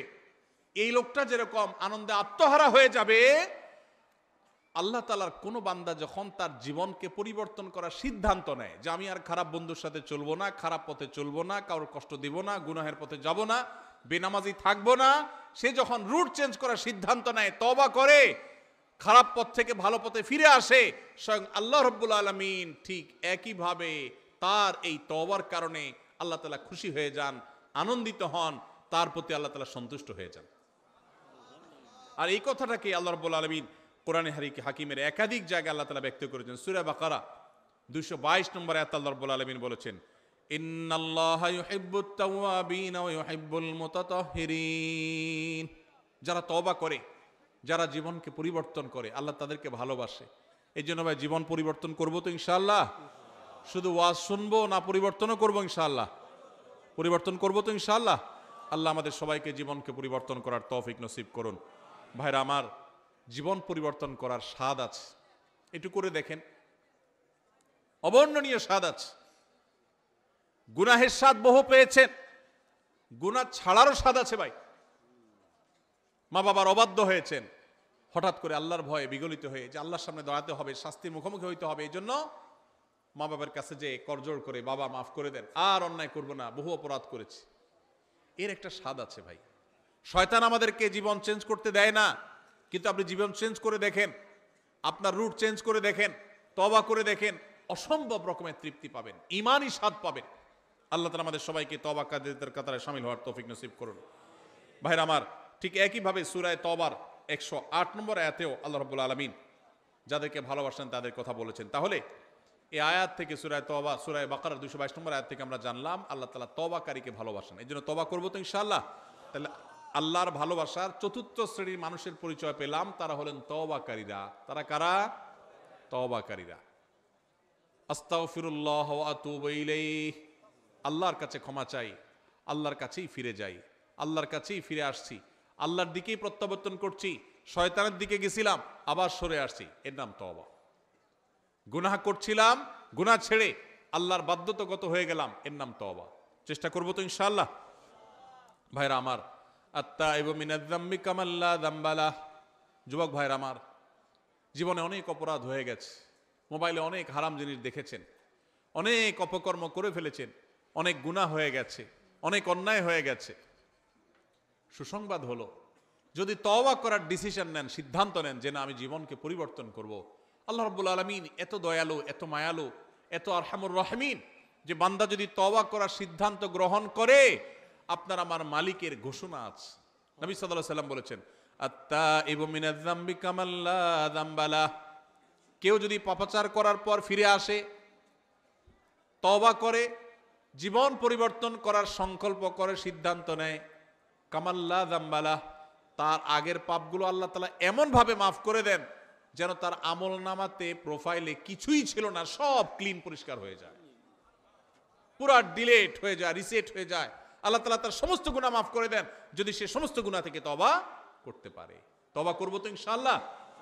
ভাইরে, যেদিন নাকের ডগার নিঃশ্বাস শেষ হয়ে যাবে, চোখের সামনে জাহান্নাম দেখা যাবে, সেদিন তওবার জিগির তুলবেন, অনন্তকাল তওবা করবেন, 2 পয়সার লাভ হবে না। এখনো নিঃশ্বাস আছে নাকের ডগায়, এখনো শ্বাস প্রশ্বাস প্রবাহিত হয়। অতএব এখনই সময় তওবা করার, এখনই সময় তওবা করার। তওবার জন্য কোনো বয়সের প্রয়োজন হয় না। আমরা মনে করি বুড়া বয়সে তওবা করতে হয়, না ভাই, যৌবন বয়সেই তওবা করতে হয়। আল্লাহ আমাদেরকে আল্লাহর তওবাকারী বান্দাদের কাতারে শামিল হওয়ার তৌফিক দান করুন। তাহলে 4 নম্বর, যাদেরকে আল্লাহ ভালোবাসেন তারা হলেন কারা? তওবাকারীরা। নাম্বার 5, উত্তম রূপে পবিত্রতা অর্জনকারী। এদেরকে আল্লাহ তাআলা ভালোবাসেন, যারা খুব ভালোভাবে পবিত্রতা অর্জন করে। ভালোভাবে পবিত্রতা অর্জন করা বলতে, আপনি যখন অজু করবেন, অজুটা সুন্দর করে করবেন। অজু সুন্দর করে করার মানে এই না যে পানি 3 বালতি খরচ করা। কম পানিতে ভালো করে অজু করতে পারা, এটাই হলো একজন আদর্শ ইমানদারের বৈশিষ্ট্য। আমাদের সমাজে দেখবেন আমরা টেপে অজু করি, তো কত পানি আমাদের খরচ হয় আমরা জানিও না। বড় একটা বালতি রেখে টেপে অজু করে একদিন, এরপর তাকায় দেখবেন হয় বালতি ফুল হয়ে গেছে না ফুল হওয়ার কাছাকাছি হয়ে গেছে, এত পানি লেগেছে। অথচ আমাদের প্রিয় নবী সাল্লাল্লাহু আলাইহি সাল্লাম অজু করতেন 1 গ্লাস পানি দিয়ে, সামান্য একটু পানি দিয়ে তার অজু কমপ্লিট হয়ে যেত। আর আমাদের অজু করতে 1 বালতি পানি যায়। এই যে যারা মনে করেন যে আমি কি এমন অপরাধ করলাম, আপনার লাগবে 1 গ্লাস, আপনি লাগাইছেন 1 বালতি, অপরাধ না? অপরাধ না? অপচয় হলো কি হলো না? খবরও নেই। আধুনিক বিশ্বে আমাদের অজান্তে এরকম হাজারো অপরাধ হচ্ছে, করছি ইবাদত, অজু হচ্ছে অপচয়ের গুনাহ। জবাবদিহিতা আছে। এখন বলবেন তাহলে কি করব? টেপে অজু করা ছেড়ে দিব? ভালো হয় যদি টেপে অজু না করতে পারেন, বদনাতে, মগে, অন্য কিছুতে করতে পারেন, সবচেয়ে ভালো হয়। নাই সেই সুযোগ তো টেপে করেন, কিন্তু সতর্ক থাকেন যেন অতিরিক্ত পানি খরচ না হয়। ব্রাশ করছেন আর এদিকে টেপ ছেড়ে দিয়ে রাখছেন, পড়তে আছে, হ্যাঁ, হাত ডলতেছেন, পাও ডলতেছেন, আর দিকে টেপ ছেড়ে দিয়ে আসেন। একটু কষ্ট করে টেপটা বন্ধ করে নিয়ে ডলেন, সেটুকু করছেন না। অজু করি আবার সাথে পানি অপচয় করি। বেশিরভাগ মানুষ, শতকরা হয়তো 99 জন মানুষ আমরা অজু করি সাথে অপচয় করি। কজন আছেন এখানে বলতে পারবেন যে আলহামদুলিল্লাহ আমি এ ব্যাপারে সচেতন? আমরা সচেতন থাকবো তো ইনশাআল্লাহ। তো আমি যেটা বলতেছিলাম সেটা হলো, অজু করতে গিয়ে পানি বেশি খরচ করার নাম উত্তম রূপে তো পবিত্রতা নয়। উত্তম রূপে পবিত্রতার মানে হলো, এই যে শীতের দিন আসছে, আসরের অজু দিয়ে কে কে এসা পড়তে পারেন? হাত তোলেন দেখি। মাশাআল্লাহ, দেখছেন? আসরেরও যদি এশা পড়তে পারা, এটা কি খুব বেশি বেটাগিরি? হ্যাঁ হ্যাঁ, আলহামদুলিল্লাহ কিছু মানুষ সুস্থ, এটা তাদের সুস্থতার আলামত, কিছু মানুষের জন্য এটা পজিটিভ, কিন্তু বেশিরভাগ ক্ষেত্রে এটা 2 নম্বরই। সবার ক্ষেত্রে বলি না, কিন্তু বেশিরভাগ ক্ষেত্রে। কিরকম? বিশেষ করে শীতের সময় আসরেরও যদি এশা পর্যন্ত চালানোর মানে হলো অজু যায় যায় ভাব, কিন্তু অজু ছাড়ে না, ধরে রাখে। আছে না নাই? টেনে টুনে আর আধা ঘন্টা আছে, এশাটা পার করতে পারলে জান বাঁচে। আছে না নাই? এই প্রবণতাটা কি ভালো না খারাপ? এটা স্বাস্থ্যের জন্য খারাপ, ইবাদতের জন্য খারাপ। নবী করিম সাল্লাল্লাহু আলাইহি ওয়াসাল্লাম বলেছেন, আলা আদুল্লুকুম আলা মা ইয়ামহুল্লাহু বিল খাতায়া ওয়া ইয়ারফাউ বিহি দারাজাত। কিছু আমল আছে যেগুলো মানুষের গুনাহ মাফ করে দেয়, আল্লাহর কাছে মর্যাদা বাড়ায় দেয়। এর ভিতরে একটা আমল হলো ইসবাগুল ওযুই আলাল মাকারিহ। কষ্ট উপেক্ষা করে হলেও ভালো করে ওযু করা, কষ্ট উপেক্ষা করে হলেও ভালো করে ওযু করা। এই জন্য ওযু করতে কষ্ট হলেও ছেড়ে দিব ওযু। আপনার বাথরুমের বেগ আছে, বায়ুর বেগ আছে, পেশাবের বেগ আছে, কষ্ট করে আটকে রাখছেন, নামাজ পড়তেছেন, এটা নামাজ না, এটা ভালো করে নামাজ পড়া হলো না, ছেড়ে দেন ওযু। ফ্রেশ হয়ে ওযু করলে মরে যাবেন নাকি? একটু কষ্ট হবে ঠান্ডাতে, কি সমস্যা? কিন্তু ফ্রেশ মোডে ইবাদত করবেন, ওইটার সওয়াব বেশি হবে। আর পেশাবের বেগ আছে, মন হলো টয়লেটের দিকে, আর এদিকে আপনি নামাজ পড়তেছেন, এই নামাজ কখনো ভালো নামাজ হতে পারে না। শ্বশুরবাড়িতে প্রথম যাওয়ার সময় কি পেশাবের বেগ নিয়ে যাবেন? সব ফ্রেশ ট্রেশ করে তারপরে বাহাদুরের মতো ঢোকার চেষ্টা করবেন। তো আল্লাহর দরবারে দাঁড়ানোর সময় কিভাবে পেশাবের বেগ নিয়ে নামাজ দাঁড়ান? ছেড়ে দেন ওযু। তো এই জন্য উত্তম রূপে ওযু করে যারা, তাদেরকে আল্লাহ তাআলা ভালোবাসেন। উত্তম রূপে পবিত্রতা অর্জন করে, শুধু ওযু না। যদিও উত্তম রূপে পবিত্রতা অর্জন করার একটা সংজ্ঞা হলো যে ওযুর অঙ্গগুলো ভালো করে ধোয়া, যাতে শুকনো না থাকে। নবী সাল্লাল্লাহু আলাইহি ওয়াসাল্লাম বলেছেন, ওয়াইদুল আকাবিনান নার, তোমাদের পায়ের গিরা গোড়ালি এগুলোকে জাহান্নামের আগুন থেকে বাঁচায়ও। কারণ ওযুর সময়, শীতের সময় বিশেষ করে অনেক সময় দেখা যায় এগুলো শুকনো থাকে, ভালো করে ডলতে হয়। অনেকে দেখবেন যে শীতের সময় ওযুখানাতে কোনো ভিড় থাকে না, দেখবেন, কারণ দ্রুত গতিতে 4G 5G গতিতে ওযু হয়। হ্যাঁ, শীতের সময় ওযু হয় 4G 5G গতিতে, আর গরমের সময় 2G গতিতে, নেটওয়ার্কই থাকে না। এত আস্তে আস্তে ওযু, খবর নাই, কারণ আরাম লাগে। তো শীতের সময় হোক আর গরমের সময় হোক, ওযুর অঙ্গগুলো ভালো করে ধোয়া। গোসল ফরজ হয়েছে শীতের দিন, কে কি মনে করবে এসব চিন্তার দরকার নেই, গোসল করবেন। ফরজ নামাজ পড়তে হবে আপনাকে, এটা মাফ নাই। যা হয় হোক আপনার নামাজ পড়তে হবে, এটা জীবন মরণের ব্যাপার। অতএব উত্তম রূপে পবিত্রতা অর্জন করতে হবে। ফরজ গোসল যখন করবেন, আগে নাপাকগুলো ভালো করে ধুয়ে পরিষ্কার করে, কাপড়ের নাপাক পরিষ্কার করে, এরপরে পুরো শরীরের নাপাক পরিষ্কার করে ভালো করে ধোবেন, ভালো করে গড়গড়া করে কুলি করবেন। এটা হলো উত্তম রূপে পবিত্রতা অর্জন করা। আল্লাহ রাব্বুল আলামিন কোরআনে হাকিমে প্রশংসা করেছেন কাদের? প্রশংসা করেছেন সূরা তাওবার 108 নম্বর আয়াতে ওই সমস্ত মানুষদের যারা উত্তম রূপে পবিত্রতা অর্জন করে। আল্লাহ বলেছেন, আল্লাহু ইউহিব্বুল মুত্তাহিরিন। মসজিদে কুবা, মদিনার এই এলাকার মানুষদের প্রশংসা করে আল্লাহ বলেছেন, ফিহি রিজালুন ইউহিব্বুনা আন ইয়াতাতাহারু। এই এলাকার কিছু মানুষ আছে, এরা খুব ভালো করে পবিত্রতা হইতে পছন্দ করে, আর আল্লাহ তাআলা ভালো করে পবিত্র হওয়া মানুষদের ভালোবাসেন। এখানে ভালো করে পবিত্রতা হওয়ার অনেকগুলো তাফসীর এবং ব্যাখ্যার মধ্যে একটা হলো যে আরবের মানুষরা পানি মরুভূমিতে খুব বেশি পাওয়া যেত না, তারা অনেকে ঢিলা কুলুক ব্যবহার করে ক্ষান্ত হতো, আর কুবার মানুষেরা তারা ঢিলা কুলুক ব্যবহার করতো আর পানিও ব্যবহার করতো, অর্থাৎ ভালোভাবে পবিত্রতা অর্জন করত। এটা আমাদের মুসলমানদের একটা সৌন্দর্য, আমরা উত্তম রূপে পবিত্রতা অর্জন করা শিখেছি আলহামদুলিল্লাহ। পৃথিবীর অনেক দেশে মানুষ আছে তারা ওয়াশরুম সেরে পানি ব্যবহার করে না, আছে না নাই? আছে। যাই হোক, ওযু হোক আর গোসল হোক, উত্তম রূপে যারা পবিত্রতা অর্জন করে এদেরকে আল্লাহ তাআলা ভালোবাসেন। এটা 5 নম্বর। নাম্বার 6, ধৈর্যশীলকে আল্লাহ তাআলা ভালোবাসেন। কাদেরকে আল্লাহ ভালোবাসেন? ধৈর্যশীলদেরকে আল্লাহ তাআলা ভালোবাসেন। আল্লাহ রাব্বুল আলামিন কোরআনে হাকিমে ধৈর্যশীলদের ভালোবাসা সম্পর্কে বলেছেন সূরা আলে ইমরানের 146 নম্বর আয়াতে, ওয়াল্লাহু ইউহিব্বুস সাবিরিন। আল্লাহ তাআলা ধৈর্যশীলদেরকে ভালোবাসেন। ধৈর্য ধরা কি সহজ কাজ না কঠিন কাজ? বড় কঠিন কাজ। সুবহানাল্লাহ, আলহামদুলিল্লাহ বলা সহজ, কোরআন তেলাওয়াত পড়াও, এমনকি দান সদকা করো, ধৈর্য ধরাটা চান্দি যখন গরম হয়ে যায়, মাথা যখন রক্ত উঠে যায়, তারপরও ঠান্ডা মাথায় পরিস্থিতি সামাল দেওয়া, এর নাম সবর। এর নাম কি? সবর। সবর নাই। অনেককে দেখবেন মাশাআল্লাহ নামাজে কালামে উনি 100তে 100, রোজাতে উনি 100তে 90, অনেক ভালো মানুষ, কিন্তু মেজাজ যখন গরম হয় তখনই 100-10 আছে না নাই? আছে না এরকম লোক? সবই ভালো, বদমেজাজ, সবই ভালো, কিন্তু কি বদমেজাজ। আমাদের এই দেশে পত্রিকার পাতা খুললেই দেখবেন বিয়ের বাড়িতে চিংড়ির সাইজ একটু ছোট হয়েছে। আগে তো চুক্তি করে যায়, সব তো ফকির, খাওন তো জন্মে চোখে দেখে নেই, এই জন্য আরেকজন বাড়িতে খাইতে যাবে, শর্ত করে দিয়ে গেছে এই সাইজের চিংড়ি থাকতে হবে আমাদের, কারণ আমরা ফকির নিজ জীবনে চোখে দেখিনি। বিয়ের যে যাইতে যারা শর্ত দিয়ে যায় এরা হলো এই জাতের লোক, বুঝতে পারছেন? তো সাইজ একটু বেশ কম হয়ে গেছে, কথা কাটাকাটি হয়েছে, মারামারি হয়ে গেছে, ওখানে বিয়ে তো ভাঙছে পারলে একজন শহীদ হয়ে গেছে, জাহান্নামে গেছে। যদি মারামারিতে লিপ্ত হয়ে মরে তাহলে ওইটাও জাহান্নামে যাওয়ার কথা, আল্লাহু আলাম, ব্যক্তি বিশেষের জন্য ফয়সালা না। যাই হোক, তো ধৈর্য এটা হারায় গেছে আমাদের সমাজ থেকে। সামান্য চুন থেকে নুন খসছে, তালাক হয়ে গেছে, ধৈর্য নাই। সব আমল আছে এই সমাজে কম বেশি, সবরটা উঠে গেছে, ধৈর্যটা উঠে গেছে। অথচ আপনারা অনেকেই হয়তো জানবেন একটা মাত্র আমল আছে কোরআন এবং হাদিস ঘেটে আপনি যদি দেখেন, যে আমলের বিনিময় আল্লাহ তাআলা ব্ল্যাঙ্ক চেক দিয়ে যেরকম মানুষ পেমেন্ট দেয়, আল্লাহ কিয়ামতের ময়দানে সওয়াব দিবেন ব্ল্যাঙ্ক চেক দিয়া, মানে হিসেব ছাড়া। আল্লাহ বলেছেন ইন্নামা ইউওয়াফাস সাবিরুনা আজরাহুম বিগাইরি হিসাব, যারা সবরকারী হবে, ধৈর্যশীল হবে, এদের বিনিময় দেওয়ার সময় ধৈর্য তুমি কতটা করেছ, কত ডিগ্রির করেছ, এইসব মাপজোপ দেখবেন না। আল্লাহ সবরকারীদের, ধৈর্যধারীদের হিসাব আল্লাহ তাআলা হিসাব ছাড়া দিবেন।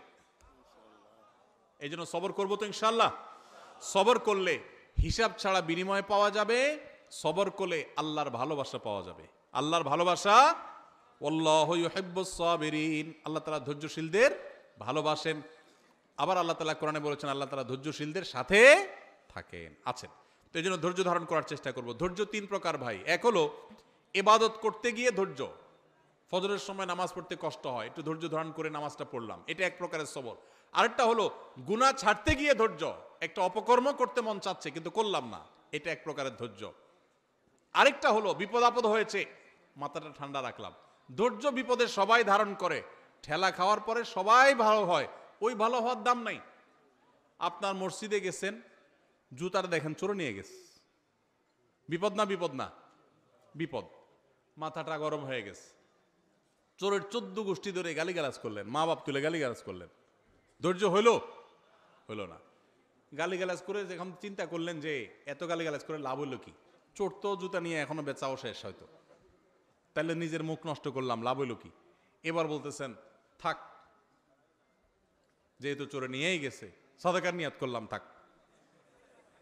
এই সাদাকা হবে? নবী সাল্লাল্লাহু আলাইহি ওয়াসাল্লাম বলেছেন ইন্নামাস সাবরু ইনদাস সাদমাতিল উলা, বিপদ যখন আসবে প্রথম ধাক্কার সময় টিকে থাকা, হজম করে ফেলা, ধৈর্য ধারণ করা, এটাই হলো সবর। এটা হলো কি? সবর। ওইটাই ধারণ করতে হবে, চেষ্টা করবো তো ইনশাআল্লাহ। তাহলে ধৈর্য ধারণ করব ভাই। ধৈর্য ধারণ করতে পারলে ধৈর্যের ফল সব সময় ভালো হয়, কখনো খারাপ হয়। ধৈর্য ধারণ করে পৃথিবীতে মানুষ ক্ষতিগ্রস্ত হয় না, বাহ্যিকভাবে ক্ষতিগ্রস্ত হলেও আল্লাহর কাছ থেকে অফুরন্ত সওয়াব পায়। এই জন্য কখনো মাথা গরম করে সবর বা ধৈর্যহীন হব না, চেষ্টা করবো তো ইনশাআল্লাহ। যদি এই একটা আমল সাথে নিয়ে যেতে পারেন, সবর করবেন। আমল করতে গিয়ে কষ্ট হয়, সবর করলেন। পাপ ছাড়তে গিয়ে কষ্ট হয়, সবাই পাপ করে মজা করে, আমি করলাম না, কষ্ট হয়। বিপদ আসছে, মাথা রক্ত উঠে, কিন্তু নিজেকে সামলাই নিলাম, কষ্ট হয়। এই কষ্টগুলো যদি হজম করতে পারেন তো মনে রাখবেন ধৈর্যশীলদের জন্যই আল্লাহ তাআলা জান্নাত দান করবেন। আস-সাবরু জাযাউহু আল জান্নাহ, সবরের বিনিময়ে আল্লাহ তাআলা জান্নাত দিবেন। আল্লাহ আমাদের সবাইকে সবরকারীদের কাতারে শামিল হওয়ার তৌফিক নসিব করুন। সবাই চেষ্টা করব তো ইনশাআল্লাহ। সবর আসার জন্য সবরকারী মানুষদের দেখবেন, কিছু মানুষ দেখবেন চরম পরিস্থিতিতেও মাথা ঠান্ডা রাখতে পারে। এই মানুষের সাথে সাথে থাকবেন, তার সোহবতে যাবেন, তার সান্নিধ্যে সংস্রবে যাবেন, এর সোহবত থেকে আপনার ভিতরে এই গুণটা আসবে ইনশাআল্লাহ। তাহলে 6 নম্বর হলো যাদেরকে আল্লাহ ভালোবাসেন তারা হলেন ধৈর্যশীল সবরকারী।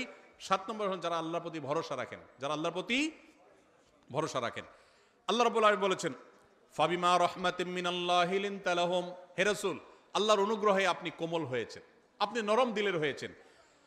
ওয়ালাউ কুনতা ফাযযান গালিদাল কলবি লানফাদ্দু মিন হাওলিক, যদি আপনি শক্ত হৃদয়ের হতেন, কঠোর স্বভাবের হতেন, তাহলে মানুষ আপনার পাশে থাকতো না। নবীজির কথা আল্লাহ তাআলা বলছেন, আমাদের নবীজি খুব নরম ছিলেন, কোমল ছিলেন, রূঢ় স্বভাবের ছিলেন না। যদি রূঢ় স্বভাবের হতেন তাহলে তার পাশে পৃথিবীর কেউ থাকতো না, গোটা বিশ্ব তার কাছে এসে গেছে তার কোমলতার কারণে। এরপর আল্লাহ তাআলা বলেছেন, ফাফু আনহুম ওয়াস্তাগফির লাহুম ওয়াশাবিরহুম ফিল আমর। অতএব হে রাসূল, আপনি যে সাহাবী সহচরদের মধ্যে থাকেন, আপনার সাথে থাকা লোকদের, তাদেরকে আপনি ভুল হলে মাফ করেন, তাদের জন্য আল্লাহর কাছে ক্ষমা চান এবং তাদের কাছে পরামর্শ করেন। ফাইদা আযামতা, পরামর্শ করে যদি কোনো সিদ্ধান্ত গ্রহণ করেন, ফাতাওয়াক্কাল আলাল্লাহ, তাহলে আল্লাহর উপর এরপরে ভরসা করবেন। কেন? কারণ ইন্নাল্লাহা ইউহিব্বুল মুতাওয়াক্কিলিন, আল্লাহ তাআলা আল্লাহর উপরে ভরসাকারী তাওয়াক্কুলকারীদেরকে ভালোবাসেন। সূরা আলে ইমরান 159 নম্বর আয়াতে আমরা আল্লাহর ভালোবাসার মানুষদের সপ্তম প্রকারের সাথেও পরিচিত হলাম। তারা হলেন আল্লাহর প্রতি যারা তাওয়াক্কুল রাখে। কি রাখে ভাই? আল্লাহর প্রতি ভরসা রাখে। আল্লাহর প্রতি কি রাখে? ভরসা রাখে। আল্লাহর ভরসার মানে তো বুঝি আমরা না, কি? যেই কোনো কাজ করার মালিক একমাত্র কে? অতএব আমি শত চেষ্টা করব, আমার মামু খালু আছে, হাই হ্যালো আছে, যাই থাকুক, কিন্তু আমার ভরসা থাকতে হবে কার উপরে? যে হবে সেটাই যেটা আল্লাহ ফয়সালা করেন। আল্লাহ ফয়সালা না করলে বহু মামু খালু থেকে কিছু হবে। আবার একইভাবে আমার জীবনে যত বিপদ আসুক, আমি বাহ্যিকভাবে দেখছি যে আমার চোখে ধোঁয়া ছাড়া কিছু নেই, আমার দেয়ালে পিঠ ঠেকে গেছে, তারপরও আমার ভরসা থাকবে কার উপরে? আল্লাহর উপরে। আল্লাহর উপরে ভরসা থাকবে যে আল্লাহ আমাকে দেখবেন। হাসবি আল্লাহ, যে কোনো বিপদে পড়বেন হাসবি আল্লাহ, মানে আল্লাহ আমার জন্য যথেষ্ট। এটা তাওয়াক্কুলের আলামত। উহুদ যুদ্ধের পর মুসলমানদেরকে যখন নানান ভয় দেখিয়ে সন্ত্রস্ত করার চেষ্টা করা হয়েছে, যে বদর যুদ্ধে উহুদ যুদ্ধে যেখানে মুসলমানরা নানাভাবে জর্জরিত, এরপরে আবার কাফেররা আবার সবাই একসাথে আসছে, এই কথা বলে তাদেরকে ভয় দেখানো হলো, তখন মুসলমানরা বলেছিলেন হাসবুনাল্লাহ, আল্লাহ আমাদের জন্য কি যথেষ্ট।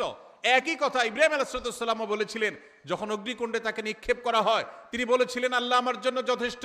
এই জন্য কেউ যদি কোনো বিপদে কোনো আপদে আল্লাহর প্রতি ভরসা রেখে বলে আল্লাহ আমার জন্য যথেষ্ট, সত্যি সত্যি আল্লাহ তার জন্য যথেষ্ট হয়ে যায়।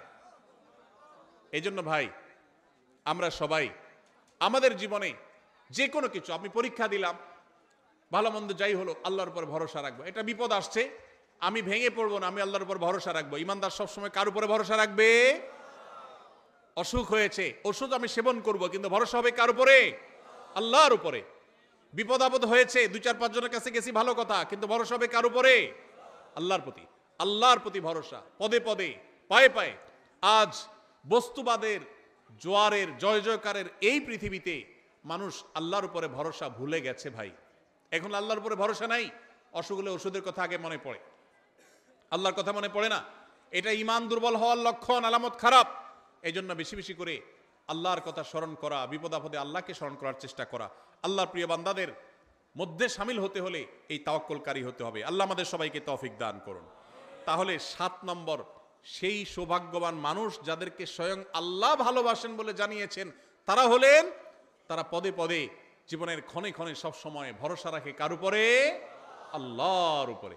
আল্লাহর উপরে যারা ভরসা রাখে তারা কখনো বেইজ্জত হয় না, তারা কখনো মন খারাপ করে না। ধরুন আমি ওনার উপরে ভরসা রাখলাম, ওনার উপরে ভরসা রাখলাম, আপনার উপরে ভরসা রাখলাম, রেখে আমার ভরসাটা ভেঙে গেল, মনটা খারাপ হবে না? খারাপ হবে না? কিন্তু যদি আমি আল্লাহর উপরে ভরসা রাখি, যে ঠিক আছে ওনার কাছে গেলাম, উনিও আমার আপন, উনিও আমার আপন, সবই ঠিক আছে, কিন্তু ভরসা আমার কার উপরে? ওনাদের উপরে আমার ভরসা নেই। ভরসা কার উপরে? তাহলে এই ভরসা যদি ভঙ্গও হয় তাহলে আমার মন খারাপ হবে। আল্লাহর উপরে ভরসা রাখার পরে যদি আমি দেখি আমি যা চাইলাম তা হইল না, তাহলে সান্ত্বনা আছে, আল্লাহ আমাকে যা চেয়েছি তা না দিয়ে হয়তো ইচ্ছে ভালো কিছু দিবেন। ঠিক না বে ঠিক? এই জন্য সবসময় আমরা কার উপরে ভরসা রাখবো? ইনশাআল্লাহ। বাচ্চাদেরকে আল্লাহর ভরসা শিখাবো, তাওয়াক্কুল শিখাবো। আমাদের থেকে হারিয়ে যাওয়া আমলগুলো, হারিয়ে যাওয়া গুরুত্বপূর্ণ বৈশিষ্ট্যগুলোর একটি হলো এই তাওয়াক্কুল। মুসলমানদের কাছ থেকে আজ হারিয়ে গেছে ভাই। আমাদের বাচ্চা বলি, বড় বলি, আমাদের মধ্যে আল্লাহর প্রতি তাওয়াক্কুল জিনিসটা নাই। বস্তুবাদ আমাদের কাছে এত নগদ নগদ সবকিছুকে পাইয়ে দিচ্ছে যে আল্লাহর কথা আমাদের আর স্মরণ হয় না। ভাইরা আমার, কোভিড-19 এসে আমাদেরকে কিন্তু তাওয়াক্কুল শিখাই দিয়ে গেছে। ঠিক না ভাই ঠিক? তাওয়াক্কুল শিখাইছে না শিখায় নাই? আল্লাহু আকবার। শত সহস্র ব্যবস্থা থাকার পরও ইমানদার আল্লাহর উপর তাওয়াক্কুলটাকে অগ্রাধিকার দিবে। নাম্বার 8, সর্বশেষ প্রকার হলো আল্লাহর রাহে যারা জিহাদ করেন, জীবন বাজি রাখেন, আল্লাহর নির্দেশে যারা জিহাদে থাকেন, সেই মানুষগুলো সম্পর্কে আল্লাহ তাআলা সূরা সফের 4 নম্বর আয়াতে বলেছেন, ইন্নাল্লাহা ইউহিব্বুল্লাযিনা ইউকাতিলুনা ফী সাবিলি, যারা আল্লাহর রাহে জিহাদ করে, তারা আল্লাহর রাহে জিহাদ করে কিভাবে? সফফান, সারিবদ্ধভাবে, কান্নাহুম বুনিয়ানুম মারসুস। ইন্নাল্লাহা ইউহিব্বুল্লাযিনা ইউকাতিলুনা ফী সাবিলিহি সফফান কান্নাহুম বুনিয়ানুম মারসুস, যারা আল্লাহর রাহে সারিবদ্ধভাবে দাঁড়িয়ে এরকম বৃক্ষরাজির মতো যারা জিহাদে লিপ্ত থাকে, আল্লাহ রাব্বুল আলামিন তাদেরকে ভালোবাসেন, তাদেরকে আল্লাহ পছন্দ করেন। তাহলে আল্লাহর ভালোবাসার মানুষ হতে হলে আল্লাহর রাহে জিহাদ যখন করার সুযোগ তৈরি হবে তখন জিহাদও করতে হবে। আল্লাহ তাআলা আমাদের সবাইকে আল্লাহ তাআলার প্রিয় বান্দাদের কাতারে শামিল হওয়ার তৌফিক নসিব করুন। আমি এক নজরে আবারও বলে দিচ্ছি, নাম্বার 1, যারা মুহসিন, ভালো কাজ করেন খুঁজে খুঁজে, আল্লাহ তাদের ভালোবাসেন। যারা মুত্তাকি, যারা তাকওয়া অবলম্বন করেন, তাদেরকে আল্লাহ ভালোবাসেন। যারা ইনসাফ করেন, ন্যায়নিষ্ঠ আচরণ করেন, কারোর প্রতি অবিচার করেন, আল্লাহ তাদেরকে ভালোবাসেন। নাম্বার 4, যারা তওবা করেন, কোনো অন্যায় ভুল হয়ে গেলে আল্লাহ তাদেরকে ভালোবাসেন। নাম্বার 5, যারা উত্তম রূপে ভালো করে পবিত্রতা অর্জন করে, তাদেরকে আল্লাহ ভালোবাসেন। নাম্বার 6, যারা বিপদ আপদে ইবাদত করতে গিয়ে, গুনাহ থেকে বেঁচে থাকতে গিয়ে সবর করে, সে সবরকারীদের আল্লাহ ভালোবাসেন। নাম্বার 7, যারা আল্লাহর পরে ভরসা রাখেন, তাদেরকে আল্লাহ ভালোবাসেন। নাম্বার 8, যারা আল্লাহর রাহে জিহাদে রত হন, আল্লাহ তাআলা তাদেরকে ভালোবাসেন। আল্লাহ তাআলা আমাদের সবাইকে আল্লাহর ভালোবাসা মানুষদের কাতারে শামিল হওয়ার তৌফিক নসিব করুন, বলুন আমিন। আল্লাহর ভালোবাসা অর্জন করার তৌফিক নসিব করুন, বলুন আমিন।